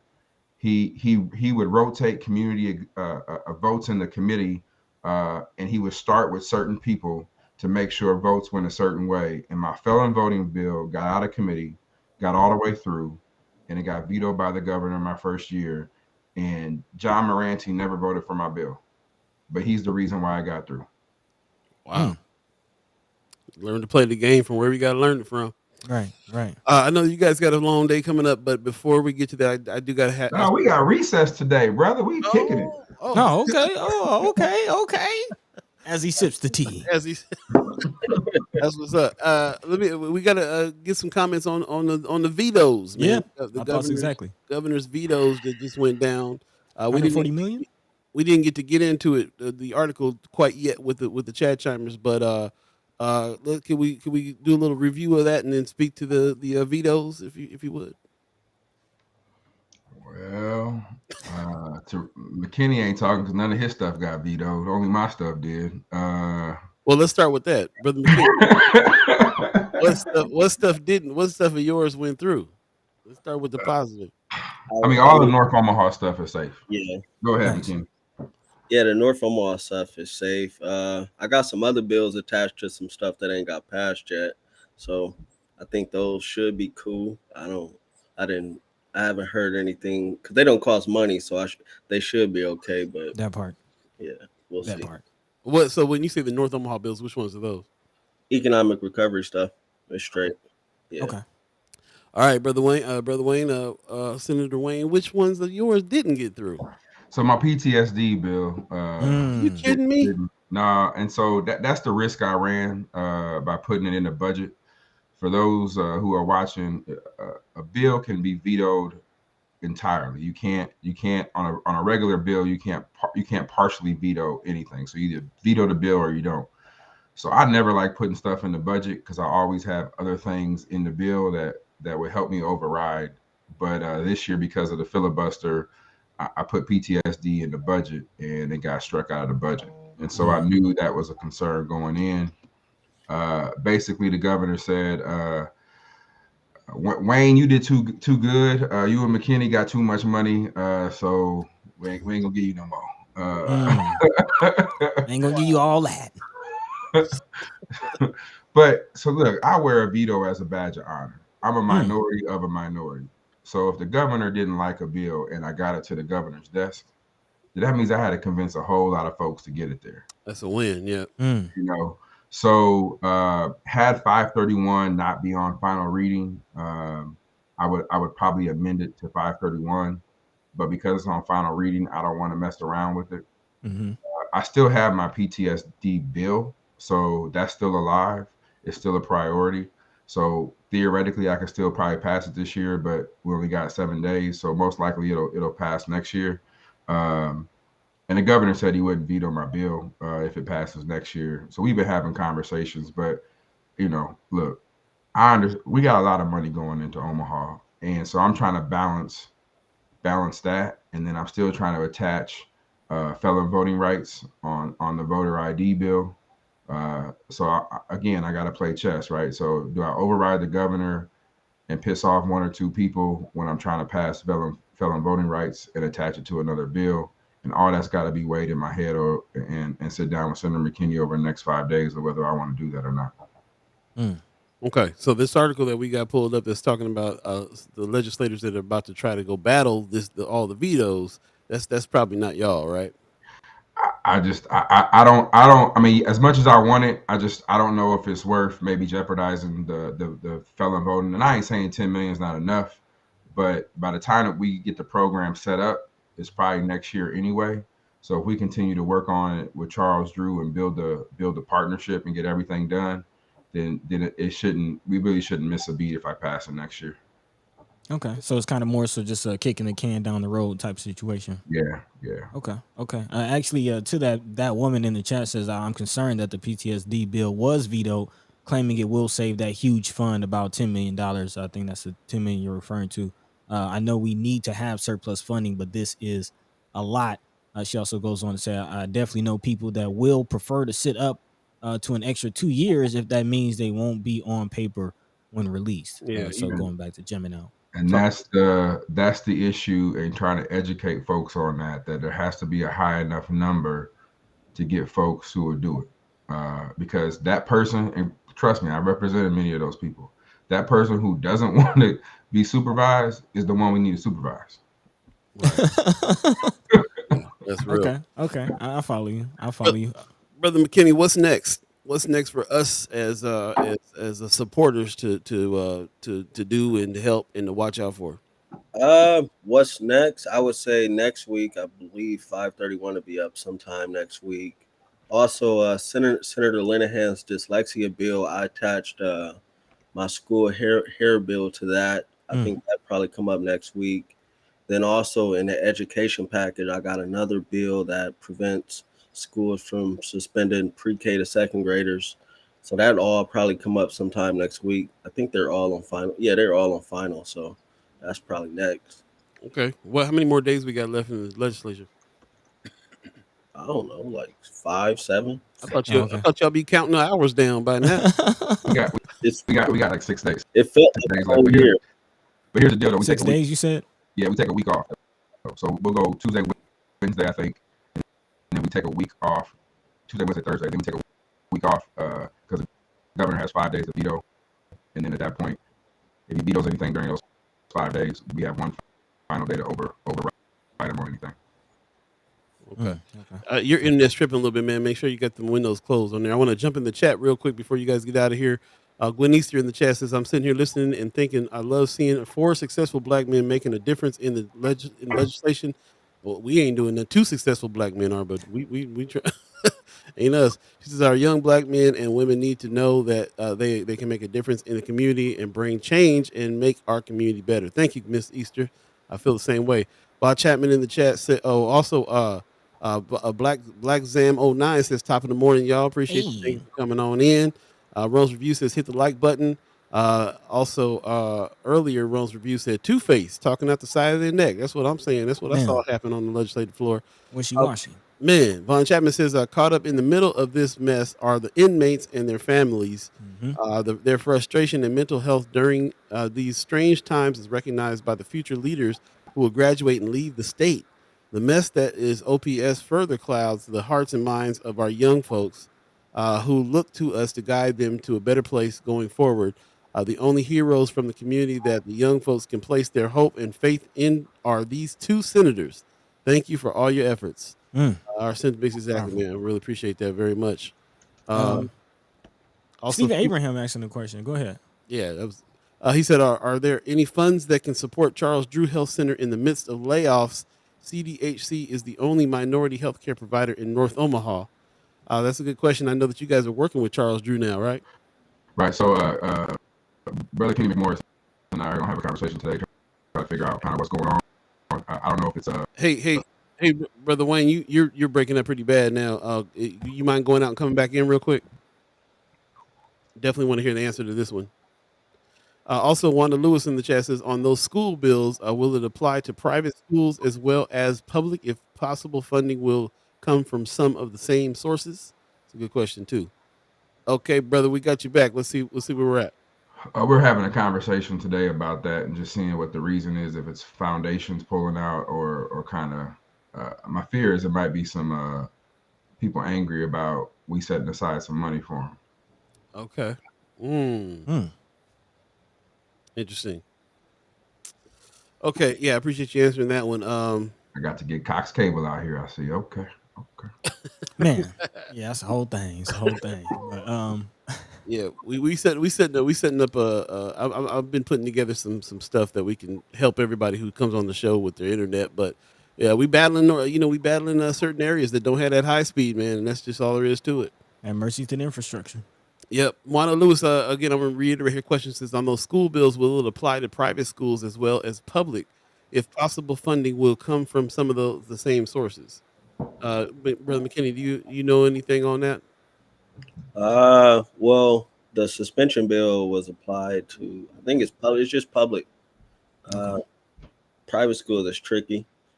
But private schools still have to follow the rules of the Department of Education. So even with the suspension stuff, the department is going to put together some stuff around it. So private schools essentially have to follow some of those rules. Okay.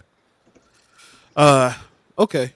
Good questions. I think everybody in the chat that are asking the questions. Brother Mayor Sanchez is asking, the senators gonna make the kickback. You guys we gonna do a Chad Chimers kickback. You guys gonna come through? We don't have a date yet. All right, just let me know. All right. I'm in. Brother Wayne, what's next for us too? I'm gonna ask you the same question. What do we need to be looking out for? What can we support? What can we help? I don't know. I ain't coming down there because there'll be some furniture moving if I come over there. I can't deal with all this Ridiculousness. Yeah, man. Next week, LB50 will be up, and we'll see. Okay. Well, we'll be looking out. Hopefully, we can get some things done. But we appreciate y'all. One more question. It's Friday. What y'all doing this weekend? You break now that you got a break here. You gonna have some fun? You gonna do some family stuff? What's going on? I'm relaxing in the crib, man. Hey. I'm fishing. Okay. He said, "Go on fishing." That's what's up. Right on, man. Whatever you guys need to do to relax, we'll definitely leave you alone till next week. Enjoy. If you're doing any fun, let us know though for sure. I'm ready to come out. The weather's nice. Let's do something this afternoon. Let's do a little happy hour. Yeah, I'm with that. I'll hit you after the show. We'll figure out where. All right, bet. That's what's up. Appreciate you guys, man. No cameras. I got cameras in my sunglasses. I'm always on. Man. You can't act like John Morant friends. Oh man. John Wick.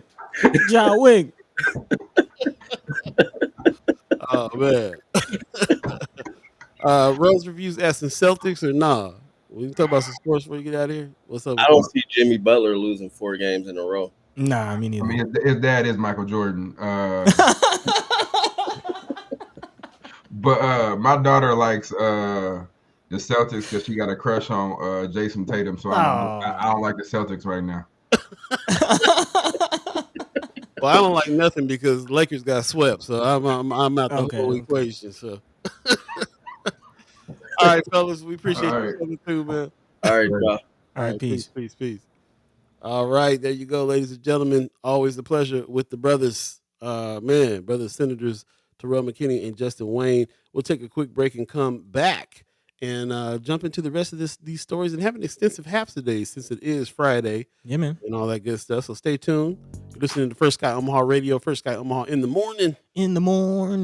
All Beeee, the Dove, Buddi3 Da Gawd. Hey. Man, it's going down. Chad Chimers, Ghost listeners, radio listeners. Shout out to Ann Linehan for throwing down in the legislature. She was upset, boy. All right, we'll be right back. Stay tuned, y'all.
Welcome back, welcome back, welcome back, welcome back, welcome back.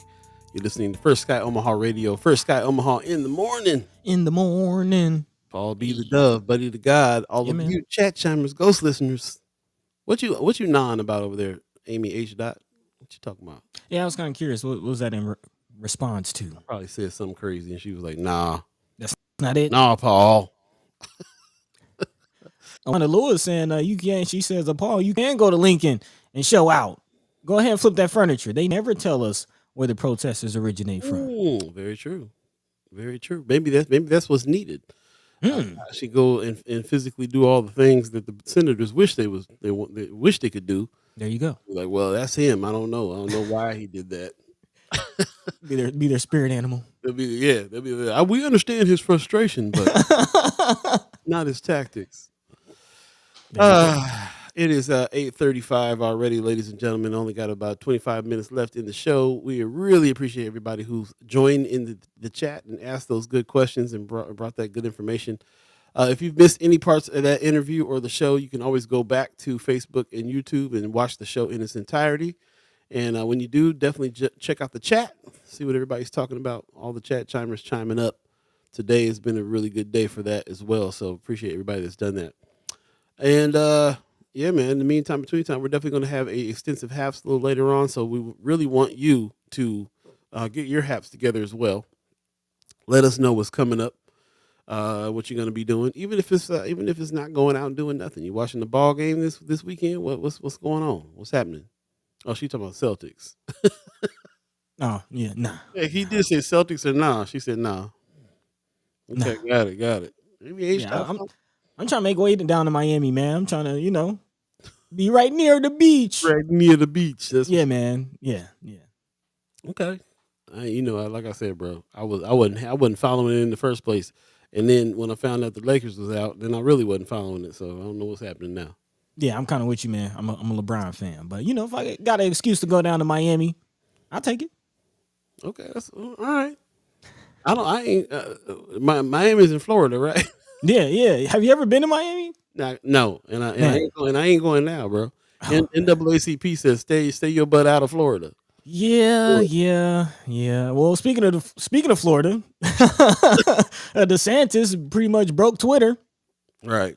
Yeah. If you haven't heard, the governor of Florida, which is part of the reason why the NAACP is saying don't go there. He's running for the president. He is expected to announce that he will be running for presidency with Elon Musk as his running mate. What? Wait. I missed that part. I knew he was going to announce on Twitter, but Elon Musk is going to be his running mate.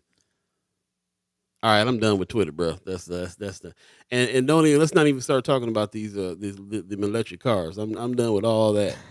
Elon, that's the last straw. Elon Musk, straw. I mean, he's past the electric cars. Of course, the lunar travel is definitely going to be a reality very, very soon. So, yeah, very, very interesting. If we'll have a vice president of the United States, in control of lunar travel, they'd be very interesting. But not even to get into Elon Musk politics, which is a whole nother conversation. But just DeSantis alone is enough to raise your eyebrows and to kind of look like, yeah, we got to get active in 2024. I mean, I think we knew that was coming from DeSantis, but this Elon Musk news right here is blowing me away.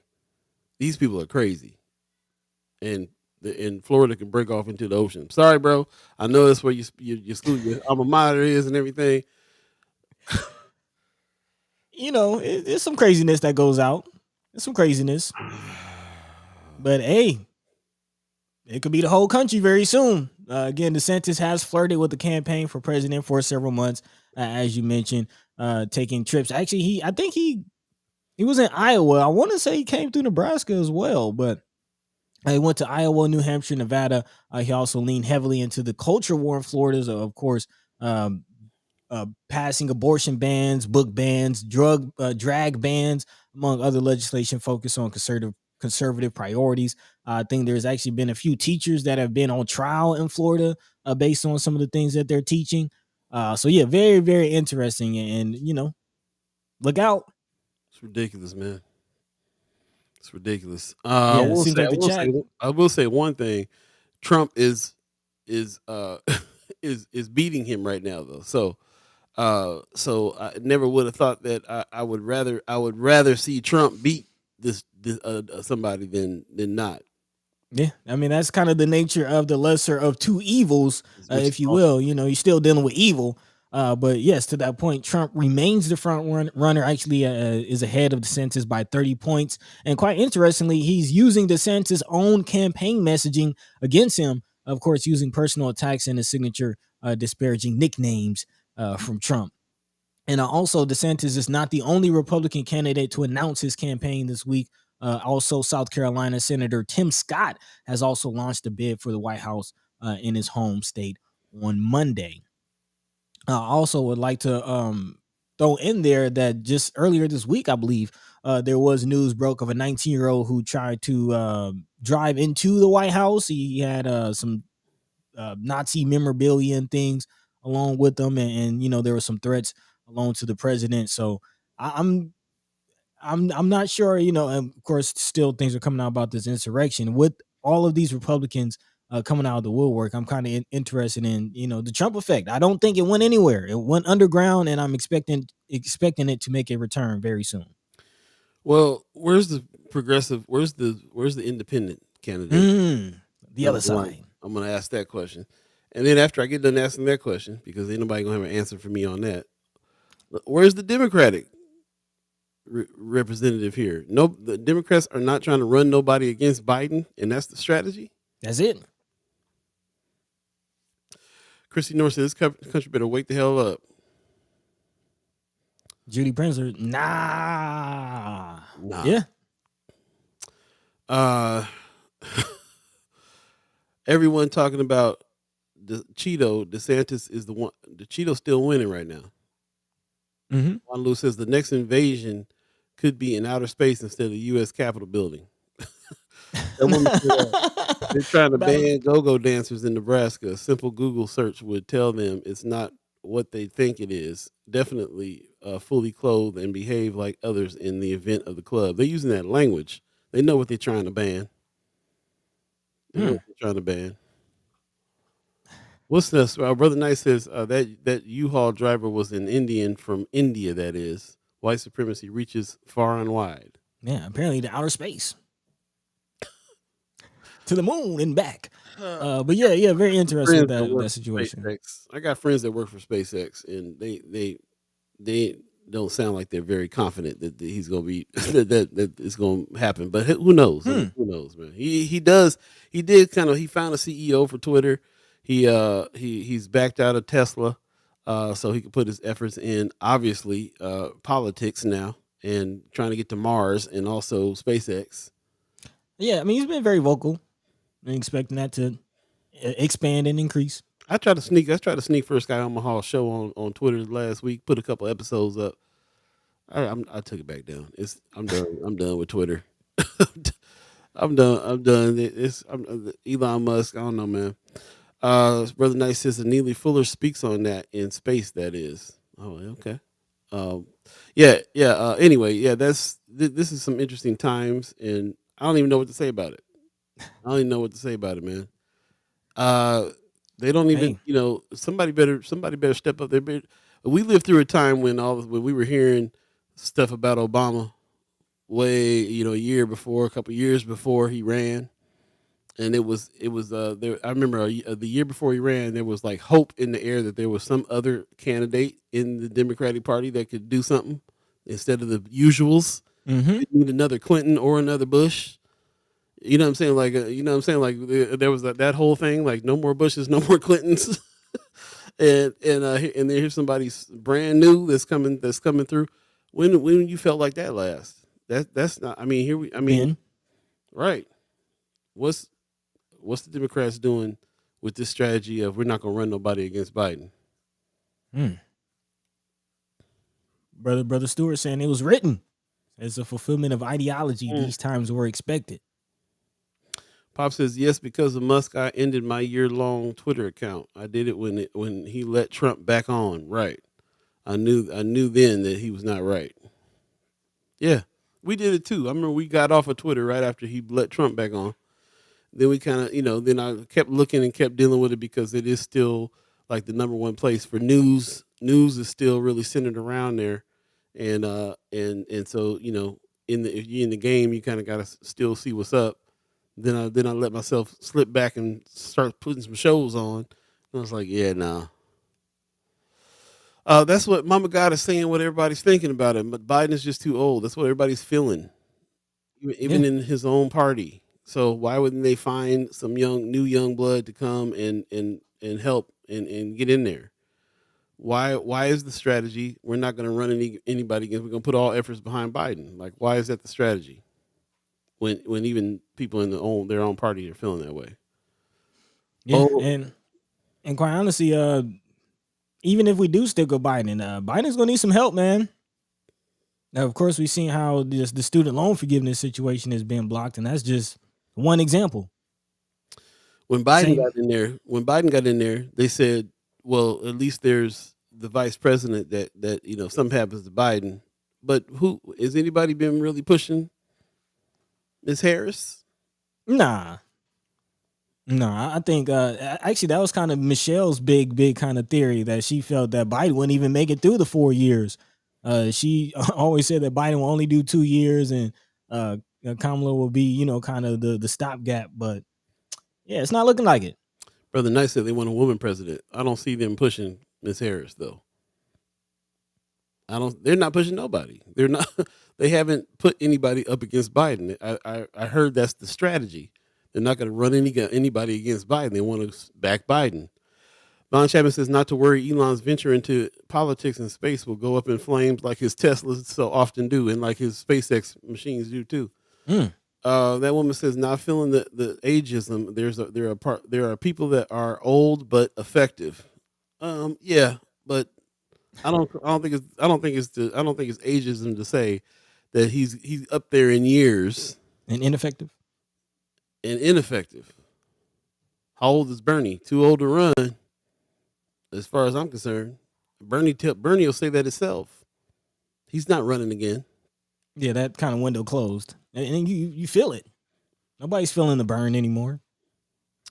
But Knight said if Biden dies, Kamala is president. She's Aryan, but the way from India, that is. Okay. Yeah, but I remember talking about that before, but I don't see that. I mean, I don't know if that's nobody's really backed that the last couple of years. That's the thing, is like, it seems like if they were grooming her to be next, then they would have a whole bunch of stuff would have happened in the last couple of years that didn't feel like it did. Be some preparation. I mean, I haven't really even seen her in the news cycle like that. Like, I understand the job of the vice president is to, deal with international affairs and kind of be an ambassador, but haven't heard anything.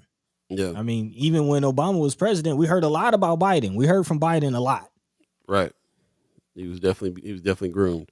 Mayor Sanchez says, have a blessed weekend, everyone. Thanks, Mayor Sanchez. Are you off to work, bro? Appreciate you coming on through today. Pop says Twitter is losing massive amounts of followers. Twitter is becoming passe for sure. Also, Christy North says, I don't think Biden will be a good choice. The Dems need to pull someone else. Mama God says, I don't even hear her name or see her. Exactly. He's old to be in the president of the United States. Lots of responsibility. Black Zam 09 says, kill a Mike for president. I'm with that. I'm with that. I'm with that. I'm with that. Chrissy North says, and if you're running as an independent, you do not get money, support, or resources if a Dem is running for that seat. Right. Exactly. They've kind of put somebody at the gate here for that. They're gatekeeping funds for other people running, including their own, because it's Democratic plan. Brother Knight says, don't matter if the people back it, as long as the powers that be do, it shall be so. Very true. Miss Erica Phelps says, yes, he's old and it can be argued successfully about ineffective. However, why stress the age? Why not stress what he's not doing?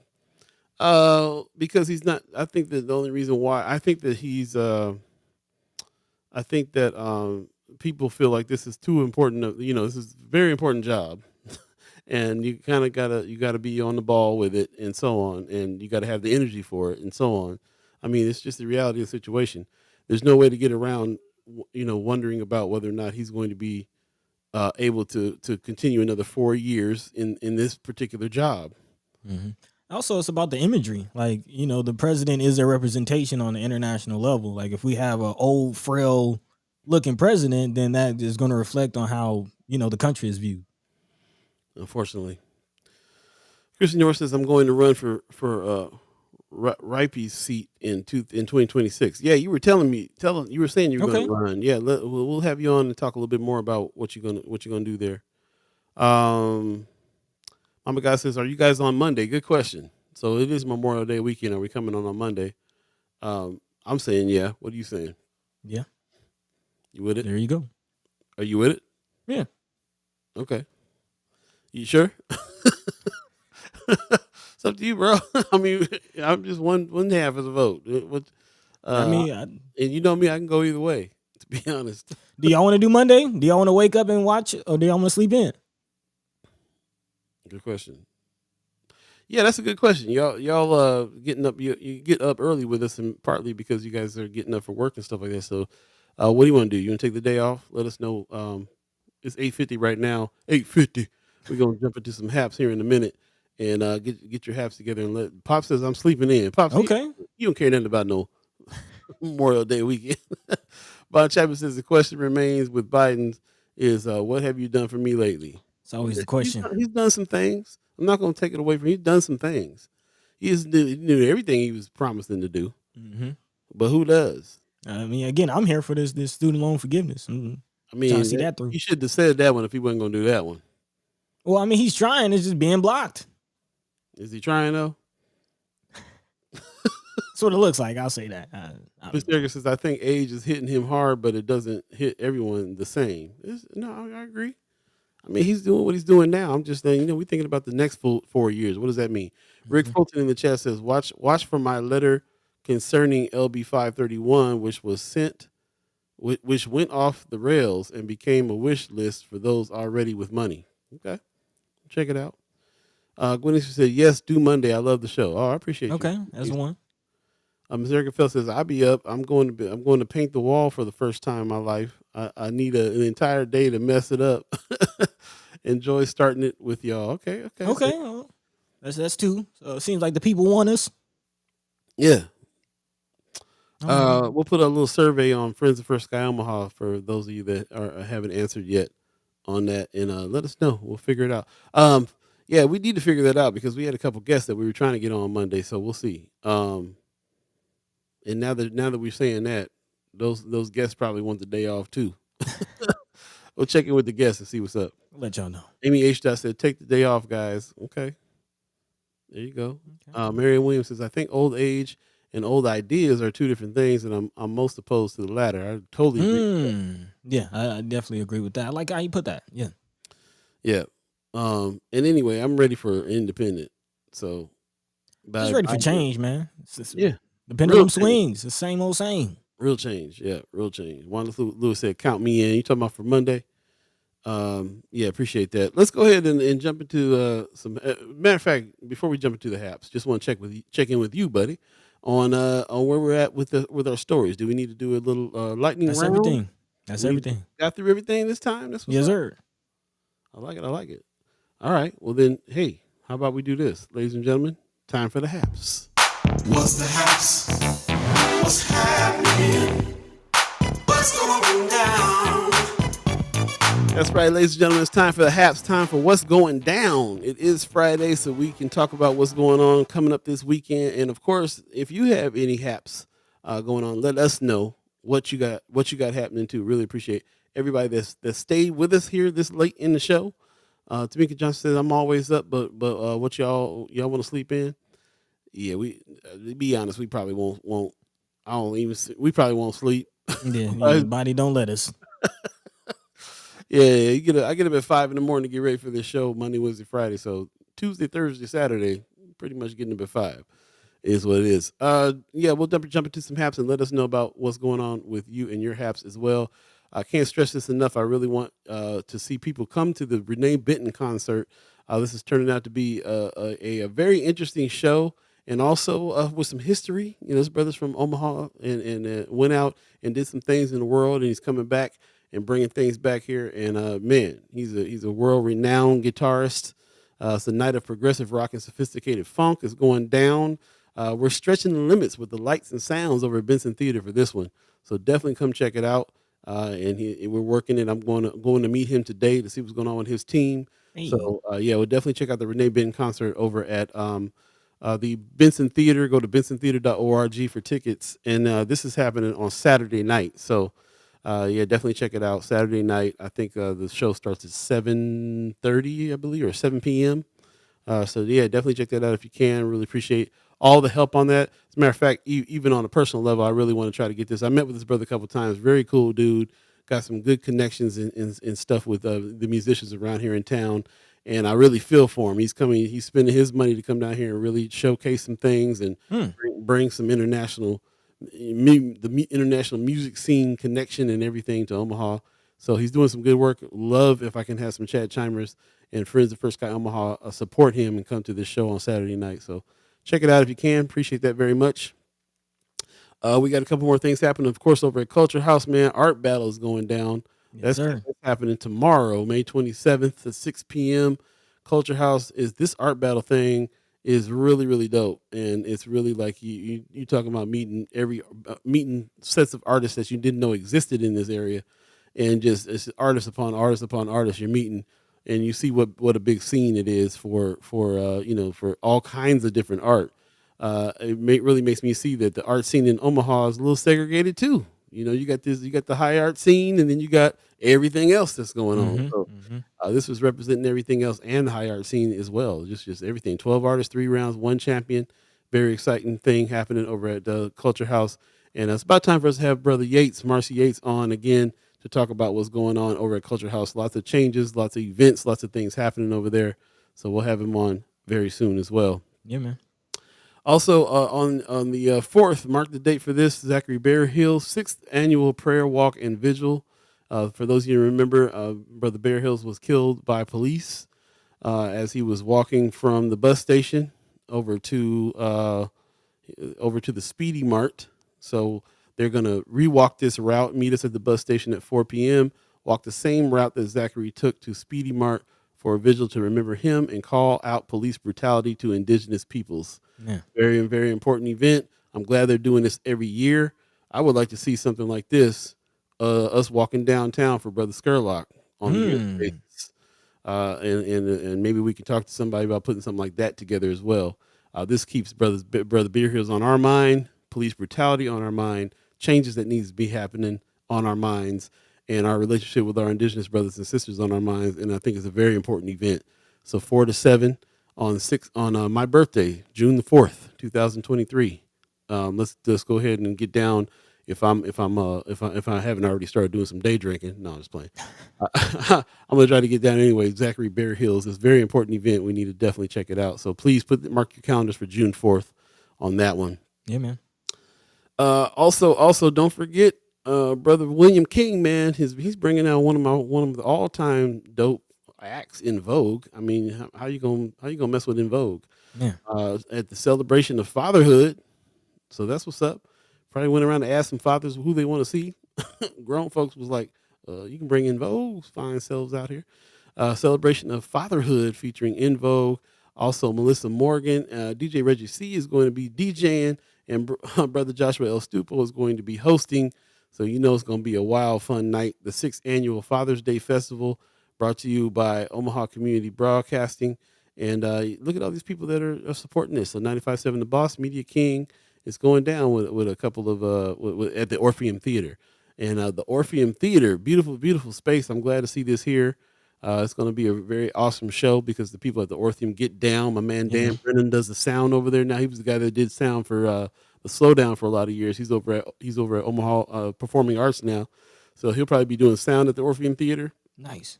Yeah, man, it's going down. And so yeah, appreciate that. June 18th, mark your calendars down for that 6 a.m. Get your tickets early on that too, because I have a feeling it's going to be like that. You can go to ticketomaha.com and check out the 6th annual Father's Day Festival, a celebration of fatherhood featuring In Vogue.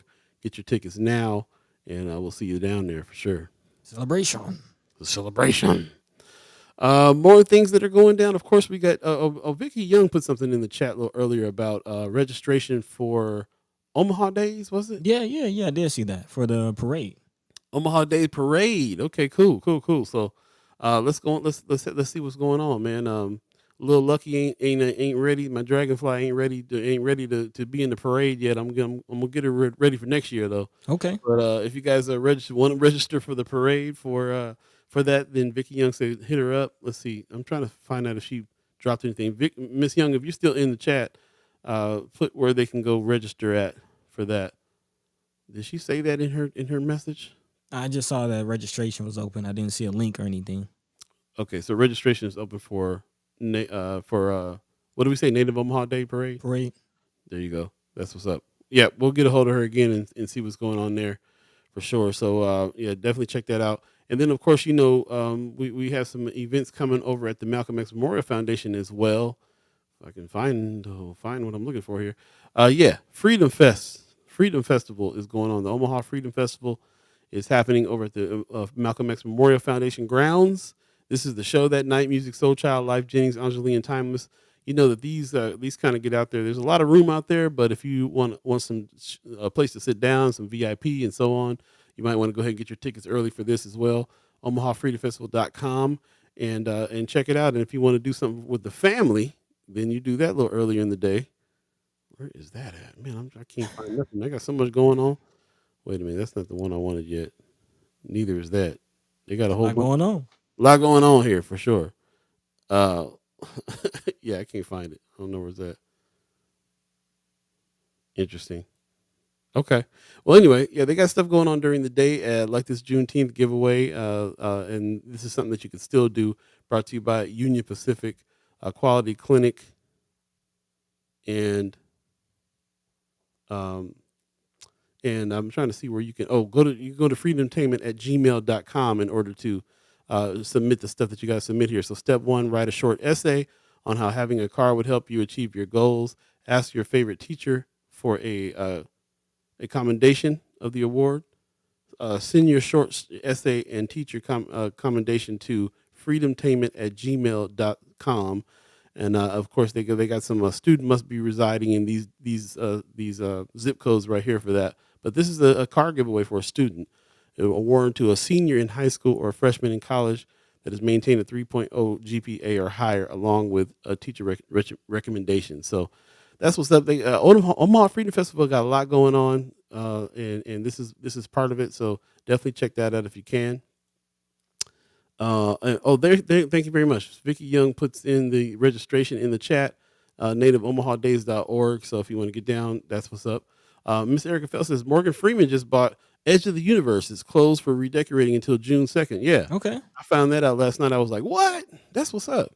I love the owners over there at Edge of the Universe. I'm glad that Morgan's going to be one of them right there in the neighborhood, right down the street from the theater. So that's what's up. Amy H. says, I'm making an announcement early next week. Look at you. Okay. Looking forward. Teasing us. It's cold blooded. Let's see what it is. I don't really have anything else here that wait. Did we do the banquet yet? So June 1st, it's coming up. All right, cool. So this is the Sona annual banquet. So shout out to Kimmer Snipes for putting these things on, building neighborhoods together. 5:30 social, 6:30 program. It's going to be at the Kroc Center, 2825 Y Street on June 1st. I really highly support what's going on with Sona, South Omaha Neighborhood Association. And you know how we feel about neighborhood associations. So this is a fundraiser and a get together. So definitely support this. Go to the banquet at the Kroc Center for Sona, their annual banquet. I'd like to see more neighborhood associations do banquets like this. It's a really great idea. Bring the people together. Yep. Anything that you could think of that you got going on? Not really. You pretty much touched base on everything. I don't think we mentioned the second annual Juneteenth Joy Fest, which is going down June 17th. That's at the Fabric Lab. So shout out to Elijah McKenzie, who curated this and all the acts that will be performing. There'll be poetry, music, vendors, more. So definitely go out and support right there on the Deuce Fabric Lab. That's from that starts at 12 again on June 17th. Again, food, performances, Black Flea Market. Get out there and support. Please do. Also support first annual Heart Ministry Center Community Cook-Off that's happening on June 9th. Mark your calendars for that. 11 to 2, live entertainment, yard games, food and refreshments, free smoke detectors, okay, some face painting, Okay. and rib cook-off community contest. Submit your best slab. I'm just leave it there. That's all we got to say about that. There you go. Heart Ministry Center, dignity for all. I love that tagline there. That's what's up. So yeah, mark your calendars, June 9th, 11 to 2. They're doing big things and they're teaming up with the Culture House on this too. First annual Heart Ministry Center Community Cook-Off. So that block is going to be hot right there, 2221 Wirt Street. And it's going to be on the corner of 24th Street is the through street on that. Definitely come and check that out and support what they're doing over there at Heart Ministry Center. They're doing some great work. So that's what's up. Other than that, man, I mean, it's already 9:05. I didn't realize that I went running that late over time. Yeah. So sorry about that. Apologize, but we'll let you go ahead and get on with your weekend. Buddy, you got some words for the people? Yeah, well, I mean, we promised, a lengthy hap, so there you go. Definitely get out there, enjoy, and as always, take care of yourselves, take care of your loved ones, and catch the same time, same place, man. Monday, Wednesday, and Friday. Not quite sure what Monday is looking like, but we will let y'all know. But in the meantime, in between time, definitely take care, and we appreciate you. We love you. We thank you. With that, Paul B, take it away. Yep. Appreciate it very much. Mr. Eric says, to be honest, my comment was a bit selfish. You two may really enjoy 3 days off in a row. We don't have no days off. I'm sorry to say, but I appreciate the sentiments. Appreciate that very much. Tamika Johnson said, I'm always up, but want y'all to sleep in. Like I said, I don't think we're gonna be doing much of that. Marianne Williams says, have a great weekend, everyone. Thanks for Sky. Thank you to you. Appreciate that. You. Yes, Von Chapman. I do believe that Nebraska is still the Mississippi of the Midwest for sure. Especially with all these prisons, plantations. Mr. Eric Phil says, great show. Love when I can learn, laugh, and thank everyone. Please be safe, mindful, free, and drink water. Be good to yourselves. Thank you so much. Appreciate that very, very much. Also, Pops in the chat says, awesome show or awesome week. Thank you, guys. Love to you and the fam. Have a great weekend. Thanks, Pops. Appreciate it very much. Amy H. still talking about some bones. We'll hit her up for some dominoes. That's what's up. We're going to get out there on it. We're going to get out there on it very, very soon. Thanks to the Omaha tribe elders for allowing us to be on this land and speak while we're here. Thanks to our elders for allowing us to speak before them. Thanks to you, the chat chimers, allowing us to speak with you. Conversation rules the nation, and we really appreciate you guys coming on in and not just talking, but coming up with some solutions about stuff and moving into some action on things, which is what this is all about. Yeah, man. So thank you very much. We appreciate it. Have a good weekend. Take care of yourselves. Also want to give a shout out and thanks to the reoccurring members of the channel as well. We've had to revamp some things, and we really are understanding how you guys are really the ones keeping this thing alive. So we appreciate your donations. You can go to firstskyOmaha.com, hit the donation button if you're so inclined, and become a reoccurring member of the channel so we can keep these conversations going all through the year. Only about 2 or 3 weeks left in this season. So we're going to be wrapping up here pretty soon. And then, of course, keep in mind that we got Chat Chimers kickbacks and events that's going to be happening over the break. In between June 15th and July 15th, there'll be some things happening, and Buddy will be in town. So start getting ready for that, so we can all get together and live alive with one another. Thank you very much for joining us. You guys have a good weekend. Hit us up on Friends of First Sky Omaha and check the main page, Facebook page. We'll let you know whether or not we're going to do a show on Monday, and check that page before you get on so that you'll know what's happening, and we'll be sure to put it there. Peace. You guys have a good one. Peace. By the way, Vanglorious. This is protected by the red